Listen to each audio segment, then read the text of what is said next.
into the 10 wins. They went into the month with, I think, less than 10 wins. So I think we're still in good shape here.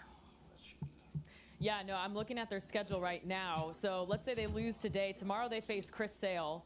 Then they have 4 games against Washington, 3 against Arizona, 3 against the Dodgers, 3 against Milwaukee. So maybe some of those Nats games, some of those Brewers games, they don't have the pitchers listed, but I still feel okay. Gosh, how pathetic is that? We're in good shape. The under 9.5. Let's go. I want to pivot to college baseball here because we do have a game going on in Omaha. UCLA and Murray State in the bottom of the 7th here with the Bruins leading 6-2. Murray State came into this game a plus 180 dog. UCLA was minus 238, although they did have 2 pretty good starters coming into this one, although Murray State starter today, Nick Schutt, gets just torn apart. He goes 5 innings, allowing 6 earned runs on 8 hits, only 3 strikeouts, and he had come into this game averaging 9.4 strikeouts per 9 innings.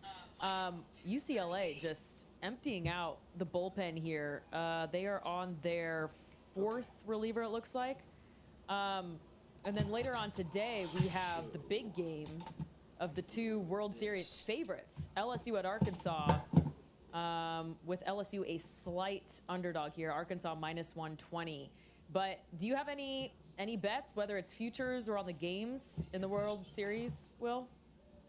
Looking at these 2 pitchers in the game tonight, I would play the under at, I know it was 9 when I last looked, maybe a half hour or so ago. I would still probably look that direction. I think it'll be hard to get to 10 runs. That's a ballpark that plays big. It's a pitcher's ballpark, a lot of foul ground, deep fences. So I would look towards an under there. It's always dangerous playing an under with metal bats, but this has been an under tournament the last few years. I'm rooting for Murray State. I just, eventually it strikes midnight for Cinderella, and it looks like that's the situation. Plus, if Murray State loses this, I think they have to play the loser of LSU, Arkansas, and then that becomes an elimination game, which is obviously going to be very tough for Murray State. So, all good things come to an end. Hopefully this isn't the end for Murray State. It's been such a great story. I saw their ballpark on campus only contains like 600-700 people, and if you see the stadium, you're like, how does it even contain 600-700 people? It just looks like basically a high school field. The head coach has to mow the grass. I mean, it's just a feel-good Hoosiers type of story. But that stuff, eventually water finds its level, and you go up against the big boys. And very rarely does Cinderella win the tournament, whether it's college basketball, college baseball, really any of these sports. So rooting for Murray State, but not looking good to say the least here. Yeah, it's you see Cinderellas in March Madness, but really rare to see the Cinderella in the College World Series because it's so dominated by the SEC and ACC. But, I mean, it's been awesome watching Murray State get here. They outslugged Ole Miss, Georgia Tech, Duke, which was one of the favorites. I mean, their stats stack up nationally. But, yeah, kind of looks like it might be hitting midnight for them. I know the bullpen was going to be a struggle for them today as well because their best reliever just threw 3 innings in the game before. So bottom of the 7th, though, still time for a comeback. We shall see. I was thinking, though, and I think this tip came from, it came from someone on VSiN. It was Matt Grissom or someone else. But the loser, I can give props to someone at VSiN. The loser of LSU Arkansas, bet them to win the World Series, especially if it's Arkansas. Okay. So I think that's what I'm going to do today. I think I will bet LSU. They should still be plus 250 to win the tournament. And then I'm kind of hoping Arkansas loses. Their odds get longer, and then they have the depth to make a comeback in the tournament. Yeah. So that's going to be my move today. You mentioned the under 9. That is still available. I'm looking at DraftKings. It's juiced the under, minus 130. But you have LSU's Kate Anderson and Arkansas's Zach Root going up against each other. It was a classic the last time these 2 guys went head-to-head. This was in early May. They both went into the 7th inning. Arkansas led 3-2, and then that game went into extra innings. And I believe that one did go under. So should be a good game tonight. Quick update here on the U.S. Open now. Sam Burns and JJ Scheffler Spawn 20 to still 1 tied all to of a top. sudden. He was Oh, just really? 8 to 1 last time we talked about it, maybe 7 minutes ago. Now he's 20 to 1. I guess he's missed a couple really makeable birdies to get him within shouting distance, 5 shots back or whatever. But he is now 20 to 1. The top 3 are still the top 3. Spawn, the short shot now plus 320. Burns basically the same at plus 330. Victor Hovland plus 900, getting our hopes up. But we'll see how this plays out. Yeah, I'm looking up Scheffler's stats here for the day. So it looks like strokes gained around the green is where he's doing really well. Also strokes gained tee to green. He's in just outside the top 10 there. Let me check out around the green where he ranks. Yeah, he is 7th in strokes gained around the green. 3 birdies, 3 bogeys on the day. I mean, honestly. Oh, really? Okay. With the variance in this tournament, I mean, it's rare you get Scheffler 20 to 1. What I was going to say in the last block, but totally forgot, is the reason why I would stay off Scheffler is because, you know, we've talked about before how he always keeps his cool. He's kind of boring almost. Well, I heard reports that he was on the driving range last night after the second round, and he was getting really frustrated and kind of cussing out loud and like yelling at himself. So I thought, oh, that's new. Maybe this is not his time. We shall see. All right, coming up next, we're going to get into the NBA series all tied up. It's been an exciting one. And keep you updated on some of these baseball scores as well. This is Live Bet Saturday on VSiN. Don't go anywhere.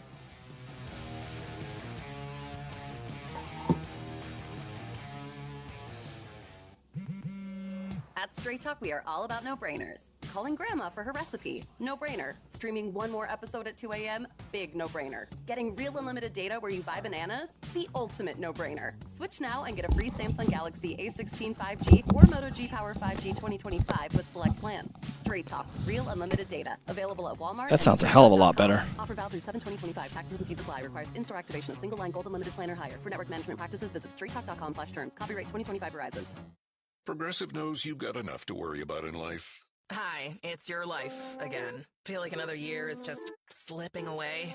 Yeah, remember all those New Year's resolutions you made? You still haven't finished the first book. Just 19 more to go. I mean, if we're being honest, it wasn't a very realistic. Testing 10, 9, 8, 7, 6, 5, 4, 3, 2, 1, 1, 2, 3, 4, 5. So, what's that about?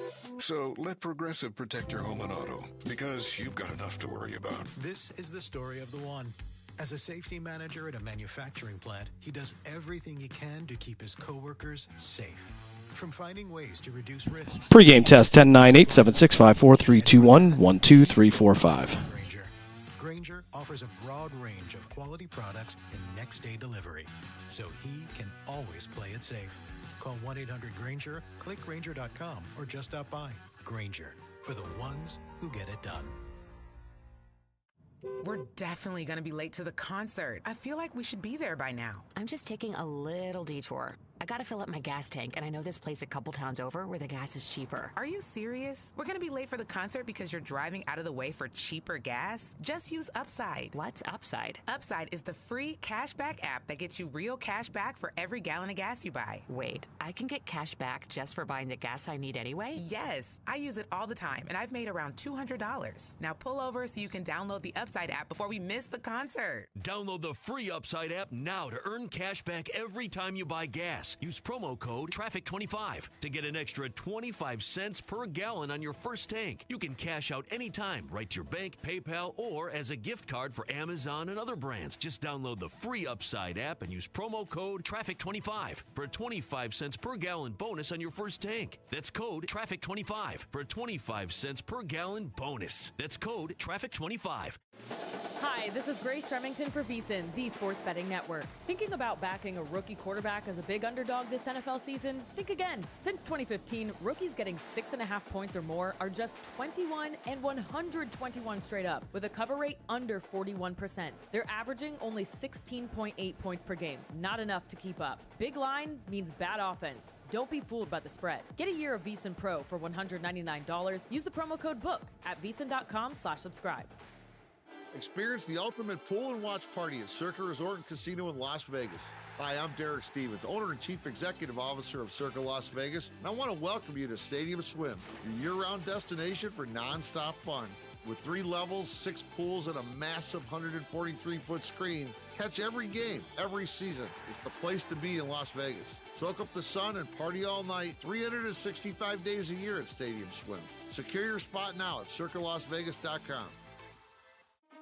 Now there's a new way to take charge of your blood sugar. Introducing new Garlic Healthy Blood Sugar Formula from the makers of the nation's best-selling garlic supplement. New Garlic helps maintain healthy blood sugar levels with clinically supported levels of garlic, plus a custom blend of vitamins and minerals, and it's odor-free. Take charge of your blood sugar with new Garlic Healthy Blood Sugar Formula. Best-selling garlic supplement. These statements have not been evaluated by the FDA. This product is not intended to diagnose, treat, cure, or prevent any disease. Use as directed. Plus a custom blend of vitamins and minerals, and it's odor-free. Take charge of your blood sugar with new Garlic Healthy Blood Sugar Formula. These statements have not been evaluated. It's odor-free. Take charge of your blood sugar with new Garlic Healthy.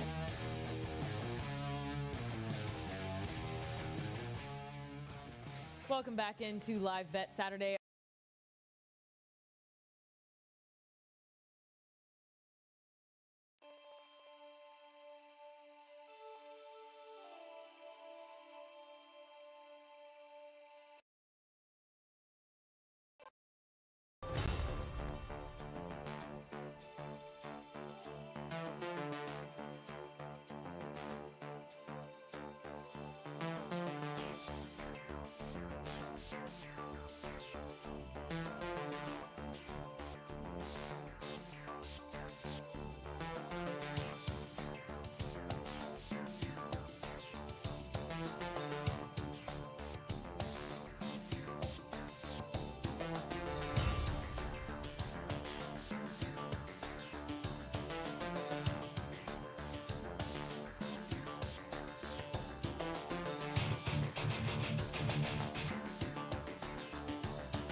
And we welcome you to InfoCision Stadium, Summa Field, here on the campus of Akron University, as Western Reserve Radio, part of the iMedia One network, is proud to bring to you Cleveland Cobras football here, week 3 of the PAFL season. The rosters are locked, and now we are ready to get the rest of the season on here, Coach. Cobras coming to 0-3, so they're suffering a little bit. We saw spurts of some great play last week as C.J. Hale came in a relief at quarterback, threw 2 touchdowns. However, Cobras dropped their game 31-14 to the Ohio Broncos. This week they get a familiar foe, and the Falls Rapids. This will be their second meeting. They go back to week 1. That was the opening game. They dropped that one with 2 seconds left on a 33-yard field goal for the Rapids to win that. Again, Cobras come in 0-2. The Rapids come in 2-0. And Coach, some adjustments had to be made this week, but we saw some great play and quarterback C.J. Hale, who stepped in. Absolutely. I mean, he did a great job. His reads are good, throws the ball quite well, and, he just needs to, it's his time now, and he needs to step up. And with an injury, that's what we have always said as coaches, next guy up. You've been in practice, you're what the plays are, and you got to go. Again, the Rapids come in 2-0. They get the win over the Youngstown Patricians last week and with a great game. However, they were down 20-0 to start the game off. The Rapids fight back. They score 20 unanswered points. They end up getting the win in Youngstown. So for the Rapids, a great 2-0 start for this new franchise. And we've seen them now in positions where they needed to recover and pick up some points. They didn't panic and actually looked pretty good there in the second half. The Patricians, though, looking as good. Of course, that game over on Western Reserve Radio 2 with Mark Means and Dave Clark and Dave Ferris. And so the Rapids get their first home game. They're looking to open this one up here at InfoCision Stadium. So a big day for the Rapids. Yeah, absolutely. And we are definitely enjoying the view from up here. We are higher in the stands on the visitor side. I mean, we are up there. Look like a view from the blimp. So absolutely beautiful stadium. I was at the Akron Rubber Bowl years ago and watched a young man run for Garfield. And you all familiar with him if you're an Ohio State fan, Mr. Beanie Wells. And an amazing running back. So, but this stadium is absolutely gorgeous here on the campus. They've done a magnificent job. The scoreboard's big. We're along the main road here, and absolutely, I'm impressed. The only issue is trying to see numbers. We are up here. We are indeed high atop here of InfoCision Stadium. We're going to step aside for our first time out. When we come back, pregame show continue here on Western Reserve Radio, part of the iMedia One Network. We're back right after this.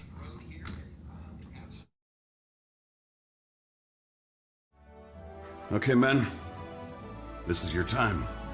Maybe you didn't choose this, but you're here now. You're gonna go out there and be an all-star caregiver. It's up to you. So what are you gonna do? You're gonna go grocery shopping, cook, clean, be there emotionally and physically. You gotta dig deeper. Drive them to physical therapy, doctor's appointments. Don't you forget about the pharmacy. I know you won't, because that's what caregivers do. Don't give up. Don't ever give up. This is your time to show the world, your family, and yourself that you're tougher than tough. Now go out there and be the best caregiver this world has ever seen.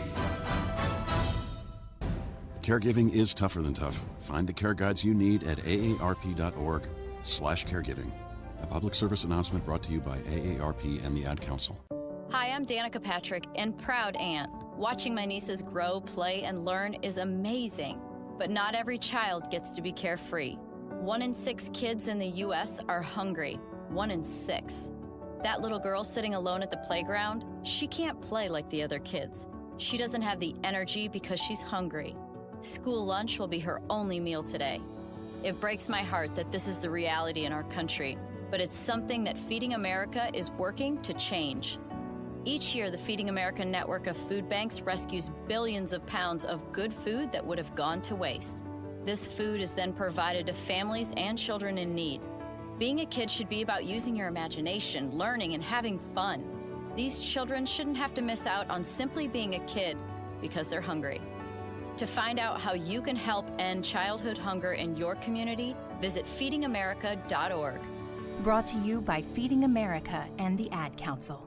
Someone's got to set the tone out there, boys. Someone's got to set it. The station that sets the tone for Youngstown Phantoms hockey is Western Reserve Radio. WRDB, The Scourge.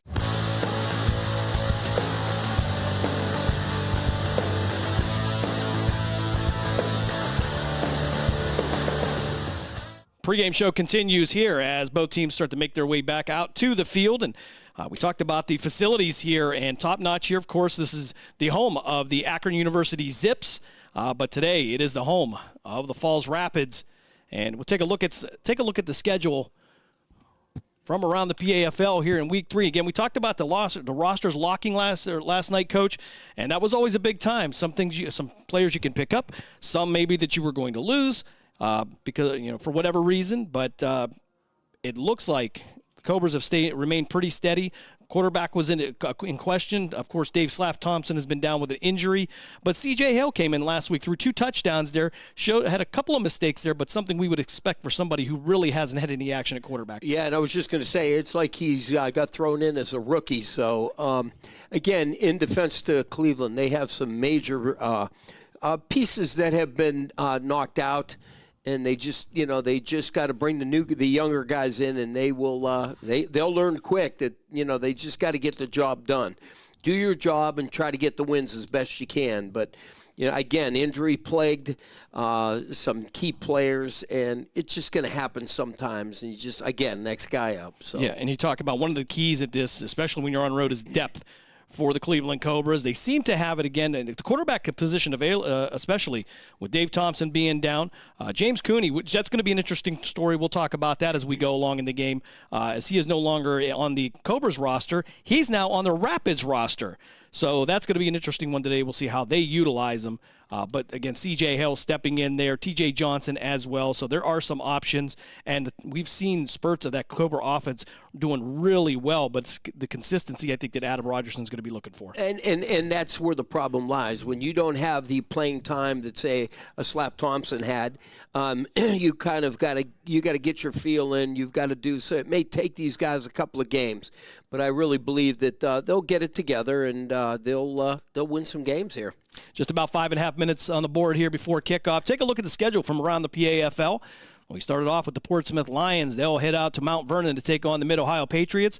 The Michigan Hurricanes will take on the Cleveland Rams. That should be a great matchup coming up here in the Cleveland area. The Steel City Bobcats, they'll take on the Tri-County Rams. The Columbus Fire will take on the Glass City Tigers. And the Ohio Broncos, of course, you heard them here last week here on Western Reserve Radio. They will go head to Pennsylvania to take on the Beaver County Arctic Bengals. And for the Cobras, this is going to be their third try after a great start. Great game against the Erie Express. Things have kind of dropped off a little bit, Coach. And I think from a coaching standpoint, the key for them, though, is to keep the team mentally into it when you're struggling. Again, a loss on a field goal with 2 seconds left in Week 1. Didn't perform very well last week against the Ohio Broncos. This week, an opportunity to bounce back. Yeah, absolutely. And a lot of coaches, they try to keep these guys positive, and you have to. It's a long season. You made mistakes. Okay, here's the things that we got to correct.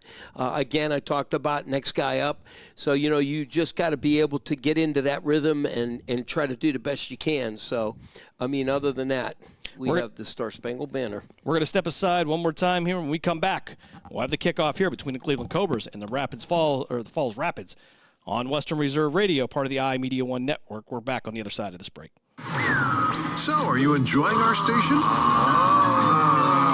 Well, now you can take us along on your mobile device wherever you go. Wow! The free Live 365 app is available for both Apple and Android devices. That sounds like fun. I'll give it a try. Just go to the Apple app or Google Play Store and download it today.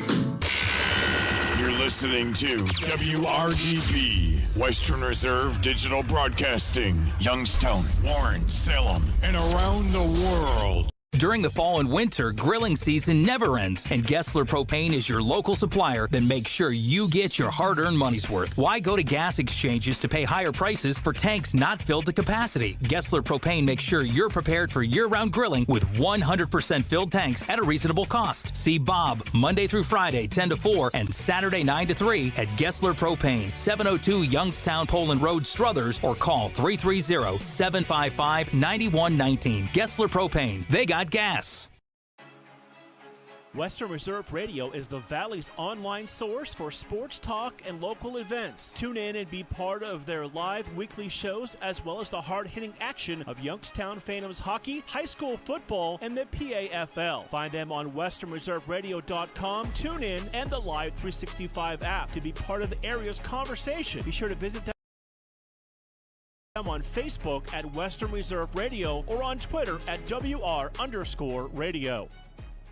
Catch all of the spring and summer action of Cleveland Cobras minor league football on Western Reserve Radio. Follow the Cobras as they compete against teams from around the region in pursuit of a Tri-Point Football League championship. And if you're looking to continue your football career after high school, college, or even the pros, or to be part of the Cobras staff, go to clevelandcobrasfootball.com, Facebook at Cleveland Cobras Football, or contact owner Jesse Caldwell at 330-416-3442. Be a part of the excitement of Cleveland Cobras football. Timeout. All right. Remember, we're a team that plays together. Listen, the winning will take care of itself. We just have to get everyone involved. In interscholastic sports, we celebrate what makes every one of us unique. And in the pursuit of a common goal, everyone in the huddle, in the bleachers, and in the community comes together.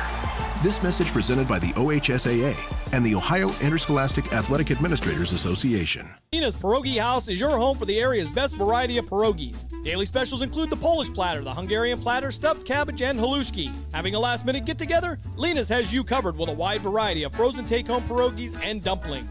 Go to Facebook at Lena's Pierogi House to see the weekly lineup of available flavors for dine-in or carry-out. Catch the best at Lena's Monday from 10 a.m. to 4 p.m. and Tuesday through Friday from 10 a.m. to 8 p.m. 20 North Main Street in Hubbard, or call 234-254-8532. Professional, fast, highly knowledgeable, easy to work with. These are real reviews by customers of Sandrock Concrete. For all your concrete block, brick, stone, stonework, and excavating needs, call Jerry Sandrock. For your free estimate at 330-506-0013. Sandrock Concrete is fully insured and ready to make your ideas a reality. Sandrock Concrete is a proud supporter and sponsor of Mahoning Valley High School football on Western Reserve Radio. Your home for PAFL football is the iMedia One Network. Western Reserve Radio, Western Reserve Radio 2, and City View Sportscast, Youngstown, Ohio.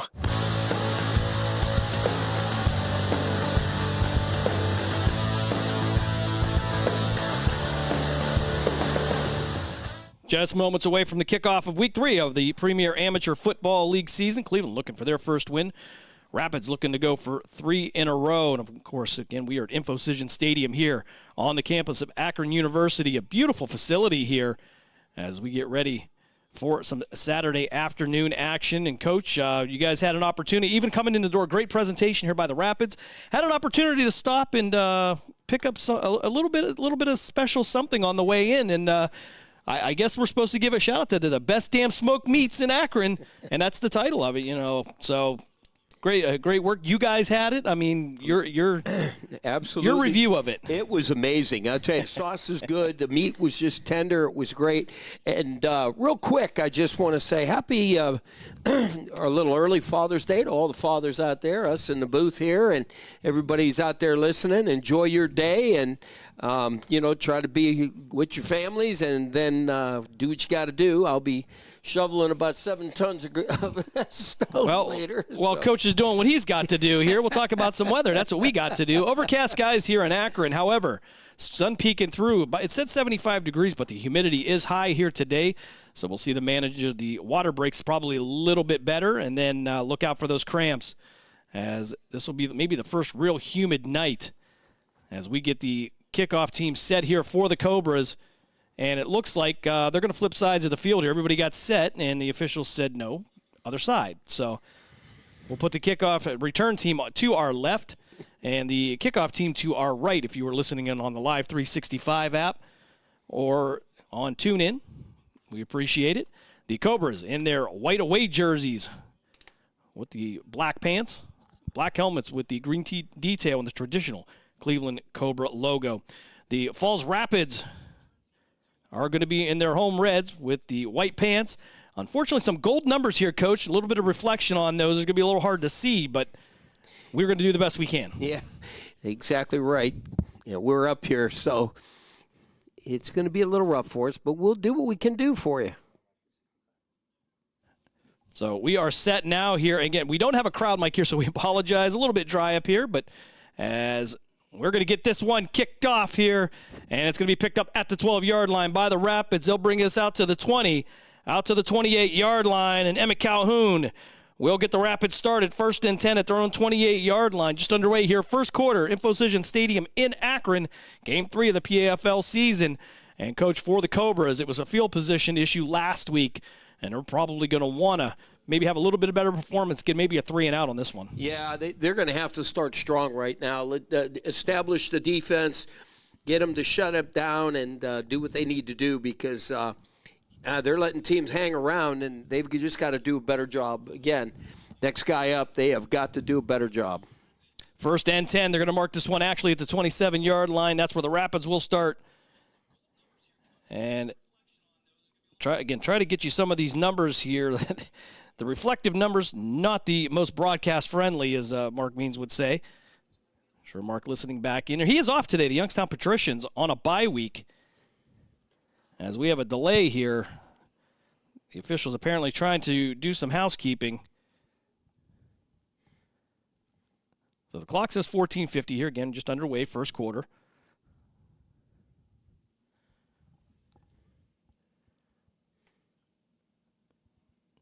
Trying to figure out what we got going on here, and I think finally looked like Anthony Spooney getting the start at quarterback for the Rapids, as we have a non-player crossing the field. They need somebody on the sticks, Jim. Okay, so that's important, the down markers. Yes, that would help. All right. So last second logistical issue here. As now we have markers now 1st and 10 officially from the 27-yard line. Rapids moving left to right. Cobras on defense, and again, we have some kind of delay here. I have no idea what the issue is. Of course, we are 7 stories high here at InfoCision Stadium, Suma Field, so we're not going to really be able to hear any of the officials, but I'm not sure what we've got going on here, but now we have another individual, and I think they need the down mark. Okay. Hard to say here, Coach. So the excitement of getting started here, a little bit on pause. They didn't have anybody on the sticks, Jim. All right. So we're going to get going here. We have 2 gentlemen that are going to save the day as the ball boy is going to make his way back. So we've had the most rushing we've had on the field so far has been the down markers and the ball boy. They lead the game here. Now they're going to go twin receivers to the left. Spooney, a quarterback, 2 backs to his rear. Max protection for the Rapids. As he'll wait for the snap. They'll pitch this one out to the left side, trying to get out to the edge and get out to the 30-yard line. Going to be knocked out of bounds by Nico St. Clair. And I believe that's going to be Isaiah Brown on the carry for the Rapids. So 2nd down now, pick up at 3, ball at the 30-yard line. 14:27 left here, first quarter. If you're just joining us here, whether it be on Facebook, of course, you can go to the Cleveland's Facebook page as well as the iMedia One Network. And I even think we're on the Youngstown Patricians this week as we share that onto their page with their bye week. So 2nd down now, Spooney in the shotgun, 2 backs to his rear. Twin receivers to the far side, single receiver to our side. Spooney now back to pass, looking downfield, fires over the middle, and it's going to be overthrown. That'll bring up 3rd down for the Rapids. 3rd and 7 as he had to get rid of that one. Coach looked like he may have thrown off his back foot a little bit. Yeah, he absolutely did, but he was getting some pressure up front, and it looked like pronounce his name? Pokorny? Pokorny. I can never get that out. Yes, and he was a big part of the game last week on that defensive line for the Cleveland Cobras. So Spooney again back to the same formation in the shotgun. 3rd and 7. Ball marked at the Rapids 30-yard line.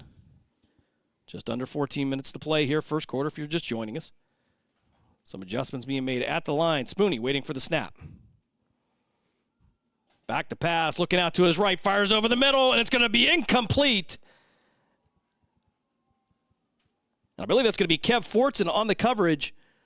for the Cleveland Cobras. That's going to bring up 4th down in a punting situation for the Rapids. Yeah, I'll tell you what, Jim, he was draped all over him. That was a great defense. They played it perfect, stuck that hand in there, knocked the ball down. So, I mean, he blanketed him. It was completely legal, what I mean by blanketing him. And he was stride for stride on his back, and he saw that ball come and was able to tap it away. So, outstanding job. So the Rapids now to punt this one away.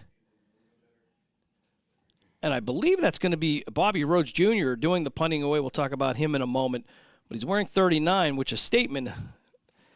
So we'll try to get that as a lazy snap will come back. He'll get this one away, though, an end-over-end punt. And it'll land near the 39-yard line, take a roll, and it'll be down near the 38-yard line. That's where Cleveland will take over 1st and 10 with 13 minutes left here in the first quarter. Yeah, I'll tell you what, decent punt. Oh, we got good field position. The Cobras just have got to get a sustained drive here. We talked about Bobby Rhodes Jr. from the last game. 2 seconds left there, a 33-yard field goal gives the Rapids the win. So he was the hero in game 1. As the Cobras will make their way to the field for the first time on offense this week. And C.J. Hill with the quarterback work last week, throwing 2 touchdowns. One including a great comeback by Tyree Knight. He takes that into the end zone. And, Coach, that's what you like to see from your receivers. I want to tell you what, he steps it up. He does a nice job. You can see that he's an athlete, and he knows what he needs to do. So, outstanding job. So the Cobras now 2x2, twin receivers to the near side, single receiver to the far side, 2 backs in the backfield with C.J. Hale. Hale at quarterback. He'll hand this one off the right side, past the 40, out to the 42-yard line. Pick up a 2, 2nd and 8 now for Cleveland. That was a good job defensively. They were able to scrape up in there and make the play. We're trying our best to get these numbers. So Javon Sanson starting at the right tackle for Cleveland. Sanson missing last week for the Cobras, so that should be a help for the visiting team.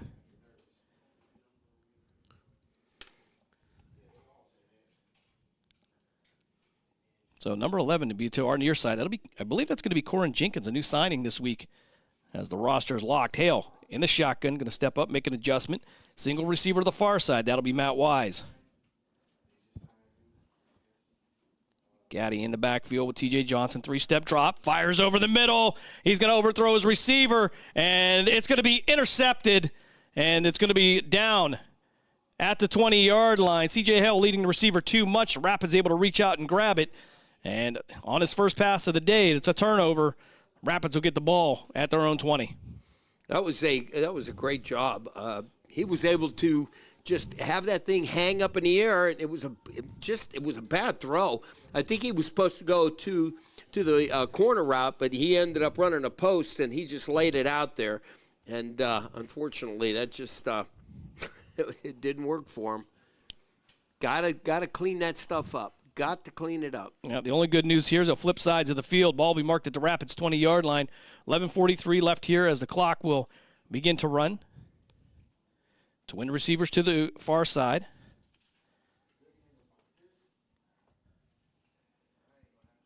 Single receiver to the near side for the Rapids.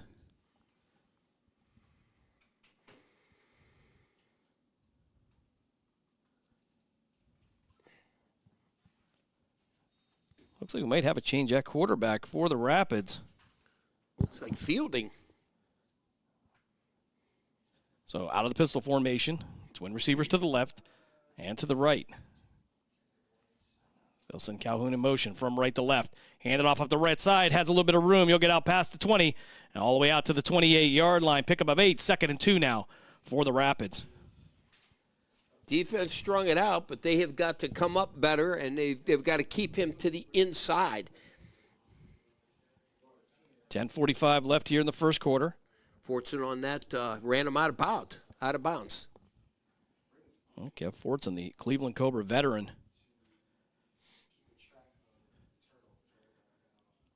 So twin receivers to each side again. Actually going to call it 2nd and 1. They'll give him credit to the 29-yard line. Pistol formation. He'll give this one off the left side, room to run. He'll get out to the 35, 40, and he'll be tripped up just past the 45 near the 46-yard line, and that'll be enough for a Rapids first down.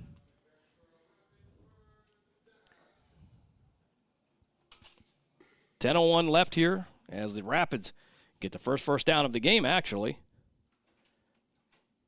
Beautiful day here in Akron. As the Rapids, they'll go back to that 4-wide receiver set.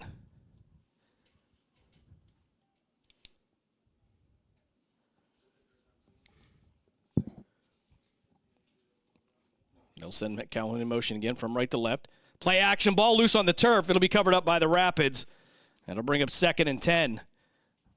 Bad exchange between the quarterback and running back, but fortunately, the running back had the momentum, fell forward right on the ball. Yeah, I'd tell you what, that pill was on the ground for a long time, but he was able to crab over to it and was able to pick it up. So 2nd and 10 for the Falls Rapids.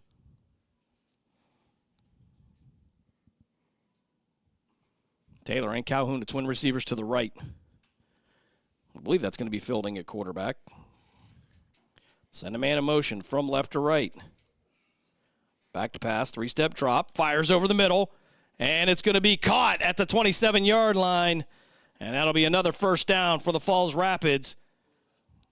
Rapids attacking the Cobras right down the seams. Yeah, they have got to do a better job with that. That was Taylor, or all he was doing. All he did was run a seam route, and he got behind everybody, and he was able to good throw, good catch. He went and climbed it. So 1st and 10 for the Rapids. They'll mark the ball at the 25-yard line. They'll go back to the same formation. 8:14 left here, first quarter.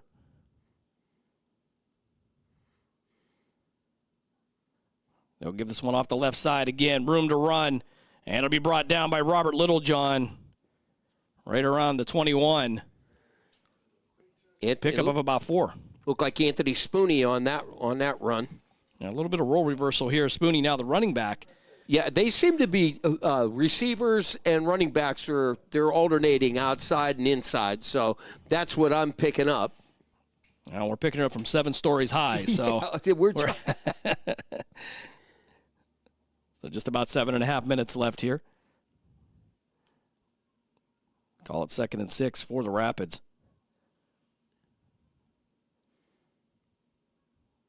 They'll take their time on a long call. They'll send a man in motion left to right.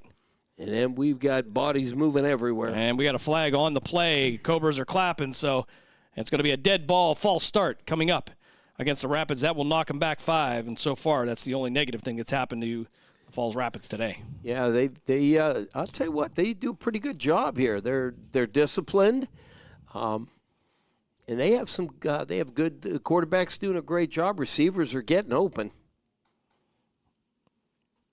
2nd and 11 for the Rapids. 3 receivers to the right now of the Rapid signal caller. 3-step drop, shoulder fake, throws out to his left, down the sideline, had a man open, and it's going to be incomplete. Pass was intended for Brandon Fleming. Although I know Brandon Fleming, don't believe that is him. So again, we're going to have some issues with the numbers, but nonetheless, an opportunity for the Rapids, and a pass is overthrown. I'll tell you what, though, he led them pretty good. He had some pressure, and he led them all just enough. But I think the receiver may have given up a little bit on it earlier in his route. So 3rd and 11 now for the Rapids. 3 receivers to the near side, single receiver to the far side. Rapids moving left to right on your devices. Pistol formation. 6:04 left here, first quarter. Handoff right up the middle. Some room to run, spin, and move, and he'll get down near the 21-yard line. That'll bring up 4th down. Question, will they bring on Bobby Rhodes for the field goal? And I believe by the change in personnel, that's exactly what they're going to do. Yeah, Isaiah Brown, he got it into the center of the field. So he did a good job there. And I believe it was Robert Littlejohn on that tackle.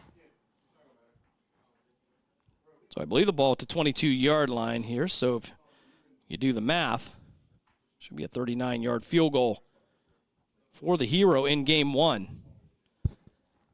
Spoonie to hold for Rhodes. Ball in the center of the field. Snap is back. Kick is blocked. And it's going to be covered up by the Cobras. Doesn't matter who gets it this time. That's going to be a turnover on downs. And the Cobra defense comes up big after the turnover. And they'll have it 1st and 10 near the 24-yard line. And the Cobras get away with no damage from the interception by C.J. Hale. Yeah, it looks like Fortson, he came up with the ball, so I'm not sure if he was the one that blocked it, but somebody got a paw up there, and he came up with it. So it's a good job defensively. So 4:45 left here, first quarter. Little redemption from the first game then. Yeah, he ripped the heart and soul out of the Cleveland Cobra organization on that one. But you got that right. Kickers at this level, a little bit hard to find, and he has been a great find for the Rapids. As Cobras now will go 2-by-2. TJ Johnson to the left of CJ Hale. So we got TJs and CJs. Here we go. They'll send a man in motion left to right. Pump fake, stepping up in the pocket, fires out to the flat, caught. And getting out to the 40-yard line is the Cobras, and they're going to be just enough for a first down. It's going to be D'Angelo Thompson on the reception, and C.J. Hale doing a great job creating time with his legs, stepping up in the pocket and getting that ball away. Yeah, I'll tell you what, that was a great job. He bided some time, and then he got the time, and he was able to find his receiver. So 1st and 10 for Cleveland at their own 40-yard line. They'll go 3 receivers to the left of C.J. Hale this time. Single receiver up high. That'll be Matt Wise. Hale in the shotgun. Johnson to his left. Hale plants his feet looking for room. Throws this one out towards the sideline. It's going to be intercepted at the 43-yard line. Again, another throw off his back foot. We'll give the Rapids the ball.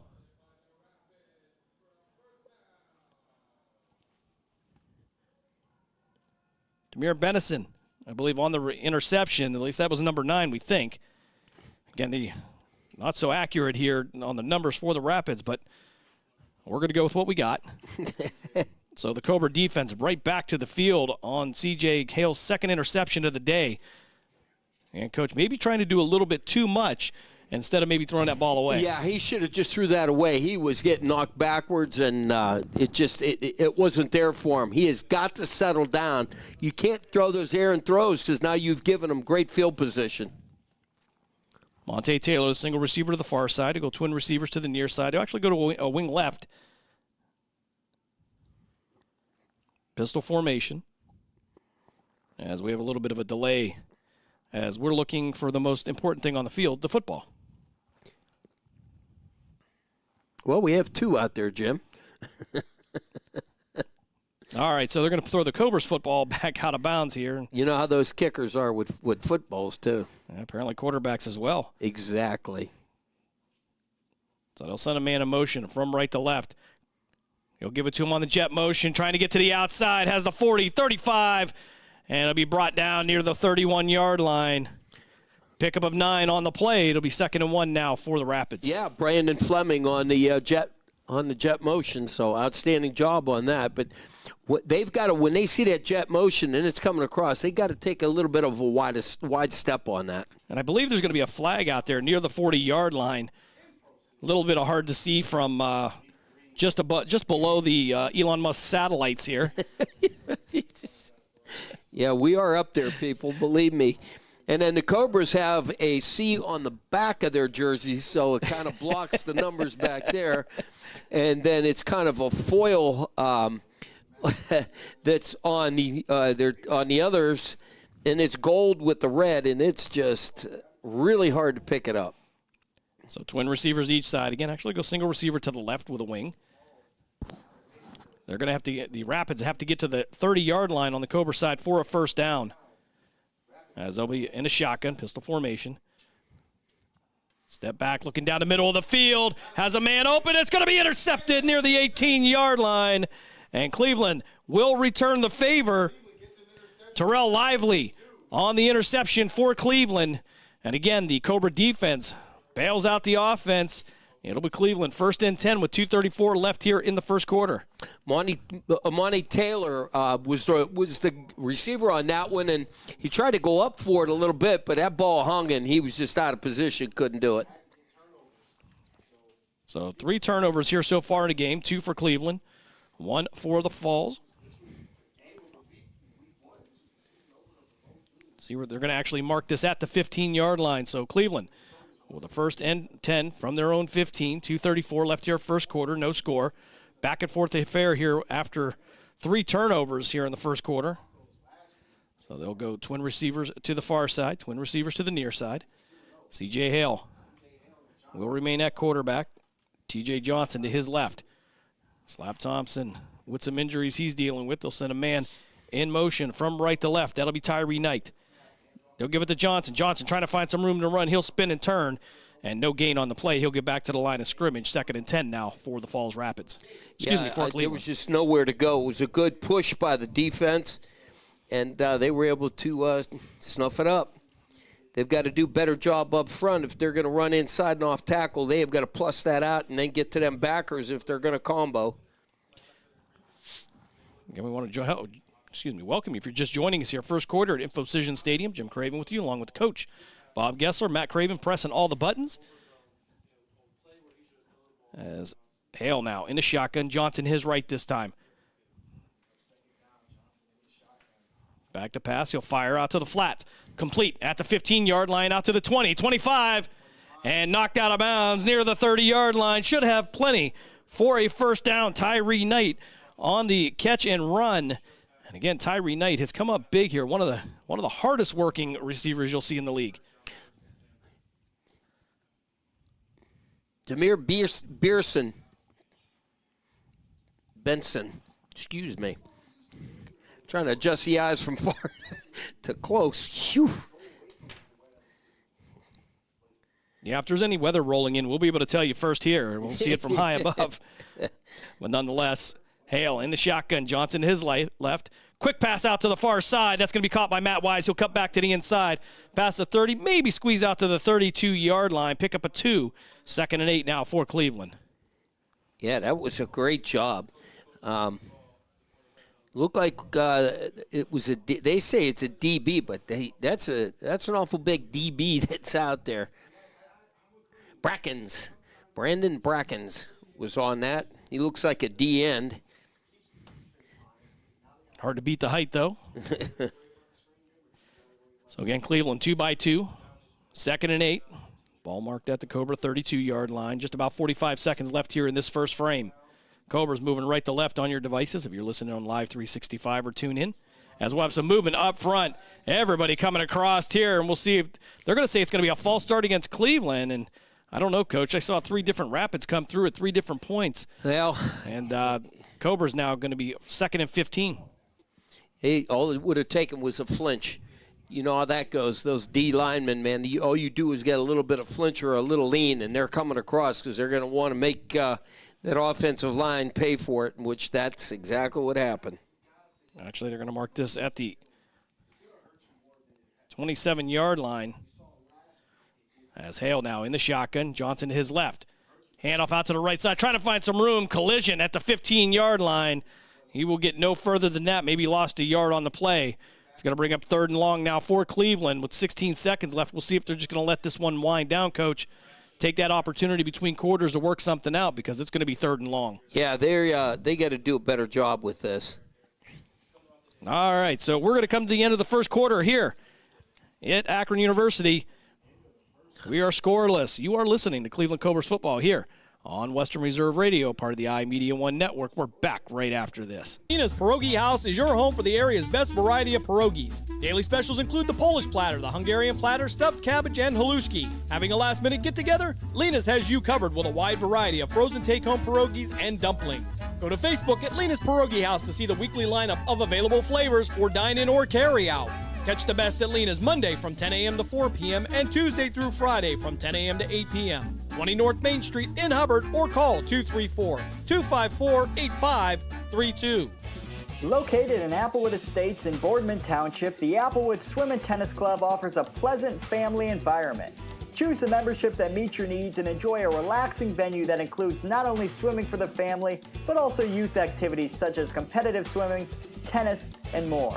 Enjoy the friendly atmosphere all summer long with the staff and members of the Applewood Swim and Tennis Club. For more information, go to applewoodswimandtennis.com or call 330-953-2833. The stations that always keep you in the zone. I love it. It's awesome. Western Reserve Radio, Western Reserve Radio 2, and City View Sportscast, Youngstown, Ohio.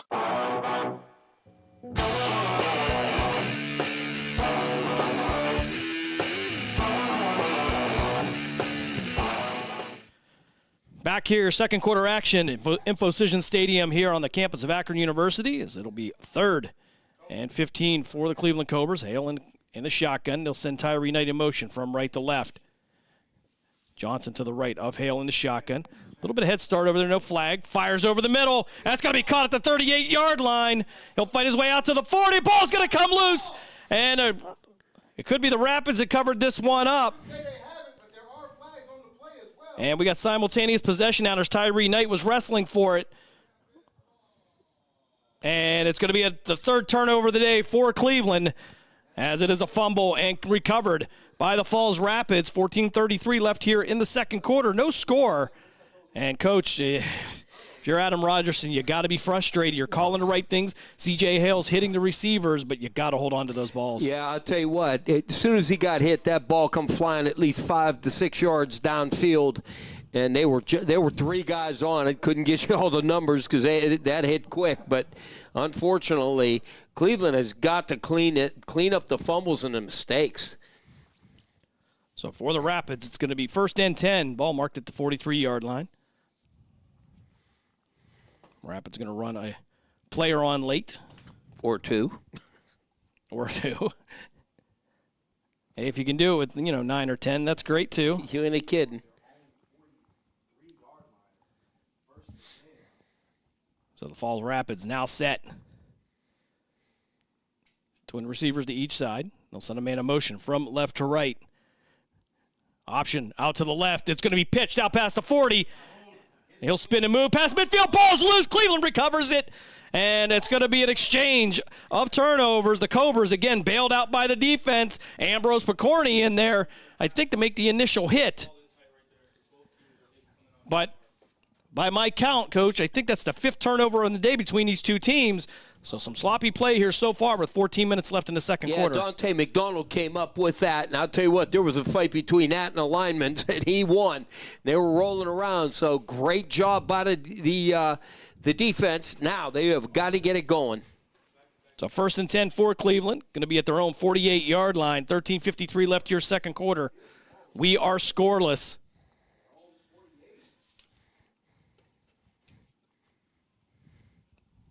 Can't say enough about the turnovers, Coach. And Adam Rogerson's and Jamar Fleming got to be a little bit frustrated on this. As the Cobras will go 3 receivers to the top, single receiver to the bottom. Hale still at quarterback. Johnson to his right. Wait from the snap from Lamoris Dillard. Changing the play. Just about 13.5 minutes left here in the first half. Quick pass out to the far side, caught. And going to be brought down near the line of scrimmage. It'll be 2nd and 10 for the Cobras. No gain on that. Tyree Knight on the reception. And for Cleveland, not a bad thing to get that ball out to your playmakers, but again, the playmakers have to hold on to it. Well, the other thing, too, is on that quick pass, you can't dance around back there. You got to plant that foot, and you got to go upfield. He's trying to juke step, and it's not going anywhere. And their DBs or linebackers are fast, so you're not going to outrun them. 12:52 left here, second quarter. As they'll go twin receivers to each side again. Ball at the 47, so actually 2nd and 11. As C.J. Hale getting his first start as a Cleveland Cobra quarterback. We'll send Johnson from his left side to his right side. They'll send Jenkins in motion from left to right. Here. And Jenkins, just as freshly signed this week, was a little confused. We got a whistle. Didn't see a flag on the play. I have no idea what it just All happened. right, so now we'll have 3 receivers to the right of Hale. T.J. Johnson into his right, single receiver up top. They'll hand this one off, or excuse me. Hale will keep this one. He'll bring it out to the 49, pick up a 2. So now 3rd and 9 for Cleveland. with 11:54 left here in the second quarter. And Coach, you hate to go downfield. That hasn't worked out very well. The quick passes out there have worked. They've gotten some yards, but the turnovers, again, would have come back to bite them. Yeah, and that's exactly what it is. I mean, they had the field position a couple of times, but, again, you have got to hold on to that ball because it's not going to do any good. And then where you're losing it, it's giving the opponent the field position. Tufts, Knight, and Jenkins. The receivers to the right of Hale. Single receiver to the top. That'll be Matt Wise. Johnson to the left of Hale. 3rd and 9 for Cleveland. 11:14 left here, second quarter. Hale with the snap. 3-step drop. Looking out to his left. Under pressure. Trying to direct traffic. Fires over the middle. And it's going to be picked off at the 44-yard line. And the Rapids will have their 4th interception of the day. And the Rapids will have the ball at the Cobras' 48-yard line. And again, C.J. Hale maybe just trying to do too much, trying to create some time with his legs, doing a good job doing that. Yeah, but then you just can't throw it up, and that's where the problem lies. We're just throwing the ball up, and you can't do it. So another turnover here as these teams go back and forth. It's a game of hot potato. And so far, really no team taking advantage of anything. The Rapids with the closest opportunity on a 39-yard field goal, but that was blocked. Excuse me, Rhodes with the attempted field goal for the Rapids has that blocked.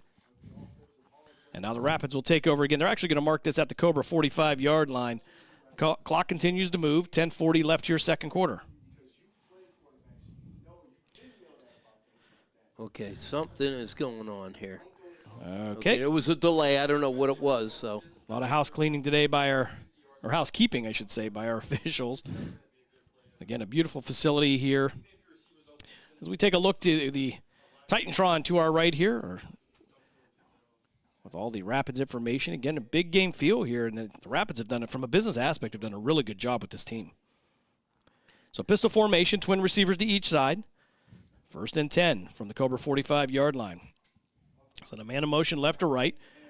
Backward pass out to Gamma Calhoun. Calhoun under pressure, and he's not going to be able to go anywhere as Ambrose Picorni. Well, actually, I'm down to going to be Carmen coming over. He tried to wrap him up, but we know Emma Calhoun a little bit slippery there. He's not going to go down on the first hit. He'll twist and turn. And they're going to say he's going to lose 2. So 2nd and 12 now coming up for the Rapids. They got to do a better job wrapping them up, though. Again, they had a 2-yard loss, but they had him about a 6-yard loss. And, I mean, he does do a lot of twisting and turning, but you have got to wrap these guys up, hold on, and hit, lift, and drive. He's just not doing a good job of hitting and lifting. So ball still at the 47-yard line now. 2nd and 12 for the Rapids. 10:08 left here, second quarter. 2 receivers to each side. They'll give this one off the right side. Room to run out to the 40, first down, and out to the Cleveland 35-yard line. And they'll say that is enough for a Rapids first down. So after 2 good plays for the Cobras, the Rapids find some room between the tackles. Well, I want to tell you something. Their offensive line blew a hole in that defensive line, and they got to the linebackers for Cleveland. And I'll tell you what, that was just a great run, but a good job by the offensive line. Rapids will come back to the line with 9.5 minutes left here, first half. Twin receivers to each side. Still trying to figure out who the quarterback is. I don't think that number is going to be correct, as it'll be 1st and 10 from the 35-yard line. Rapids back to pass, looking down the middle of the field under pressure, creates some room, fires, and it's going to be intercepted by Cleveland at the 12, and he'll bring it to the far side. He'll try to return it out to the Cleveland sideline and brought down at the 9-yard line. Nico St. Clair on the interception for Cleveland, and another turnover, Coach, as the teams continue to exchange mistakes. Yeah, that's. I mean, he threw that wide open and up in the air, so they were able to intercept it. So again, it's back and forth with the mistakes. And Cleveland's got now, they're backed up a little bit. Just take their time and do what they have to do. Well, I'm going to have to say that the offensive coordinator is going to have to take the defensive coordinator to dinner tonight, as they have bailed them out several times here on this Saturday afternoon, week 3 of the PAFL. I'm going to tell you something, and that was a good tackle by Taylor, because if he gets around that edge, he had a lot of green up on top, so that was a good job by Mr. Taylor. Tufts and Wise, the twin receivers to the near side. Tyree Knight and D'Angelo Thompson to the far side. TJ Johnson now at quarterback for the Cleveland Cobras. As we're going to have a conference in the backfield, D'Angelo Thompson going to run back here. We have a number 5 listed on there. I don't know if that's DeMarco Williams. I listened as that might be DeAndre Thompson back there for the protection, excuse me. So play action, pass over there. It's going to be caught at the 22-yard line. Quick pass out to Tyree Knight. First down for the Cobras. Just planted his feet, got rid of it, Coach. I'll tell you what, and that's exactly what he had to do. He got rid of that real quick. All it was a quick slant, and he beat the defender on the inside. They'll go right back to the line. Twin receivers to each side as TJ Johnson now at quarterback.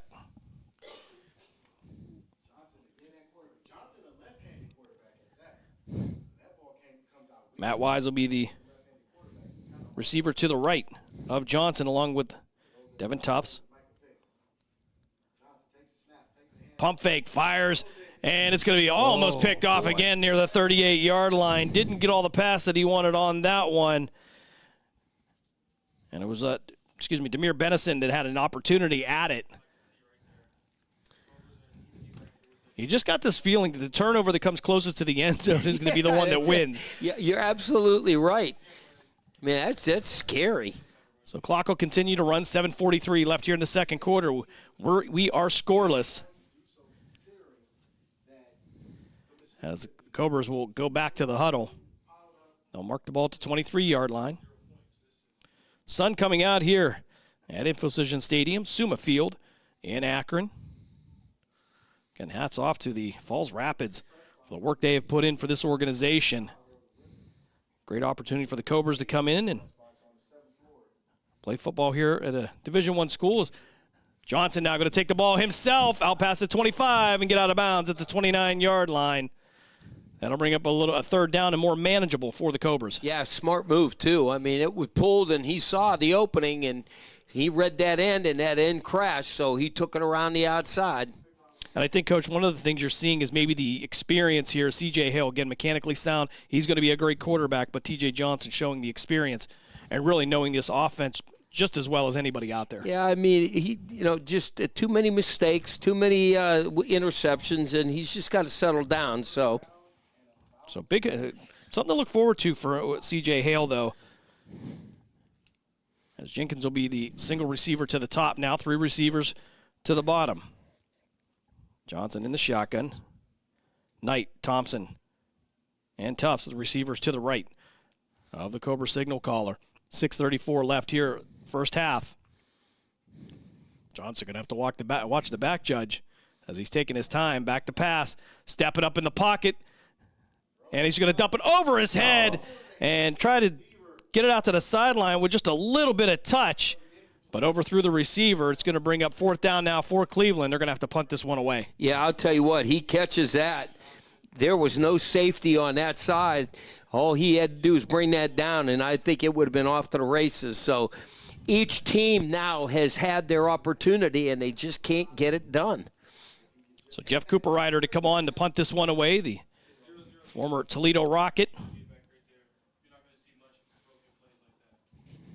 So am I mistaken, Coach? Is this the first punt of the day? No, I take that it would be the second punt. The Rapids punted on their first drive. And Jeff Cooper Ryder, going to see him for the first time today. Normally a good thing for the Cobras, but it's been turnovers that's kept him off the field. I was going to say, interceptions and fumbles, that's where it just keeps going back and forth. So Cooper Ryder, he'll post up right around his own 16-yard line. Two returners back for the Rapids. They'll post up right around the 40-yard line. Snap is back. Cooper Ryder's going to drop this. He'll still get it away. And a decent punt Fielded at the 44-yard line. He'll bring it out near midfield and brought down at the midfield stripe. 6:12 left here, second quarter. We are scoreless. Rapids with the ball now. And for the Cleveland offense, we've seen maybe a little bit more efficiency there with T.J. Johnson at quarterback for the moment. Defense has got to now step it up. Well, defense has really done an outstanding job here and put it with their backs to really up against the wall. Yeah, the offense has really not helped the defense out in this game at all for Cleveland, but the defense has tightened it up and have done what they needed to do. So they have got to hold them out and go in, if they can, 0-0 or stop them here and let's get some field position, get a score in. So two backs in the backfield, twin receivers to the top, single receiver to the bottom. They'll give this one up straight up the middle, out to the outside. Spooney going to spin and turn down to the 49-yard line. May have picked up a yard on the play. It'll be 2nd and 9 now for the Rapids. And we are scoreless here. 17-14 game just a couple weeks ago, Coach.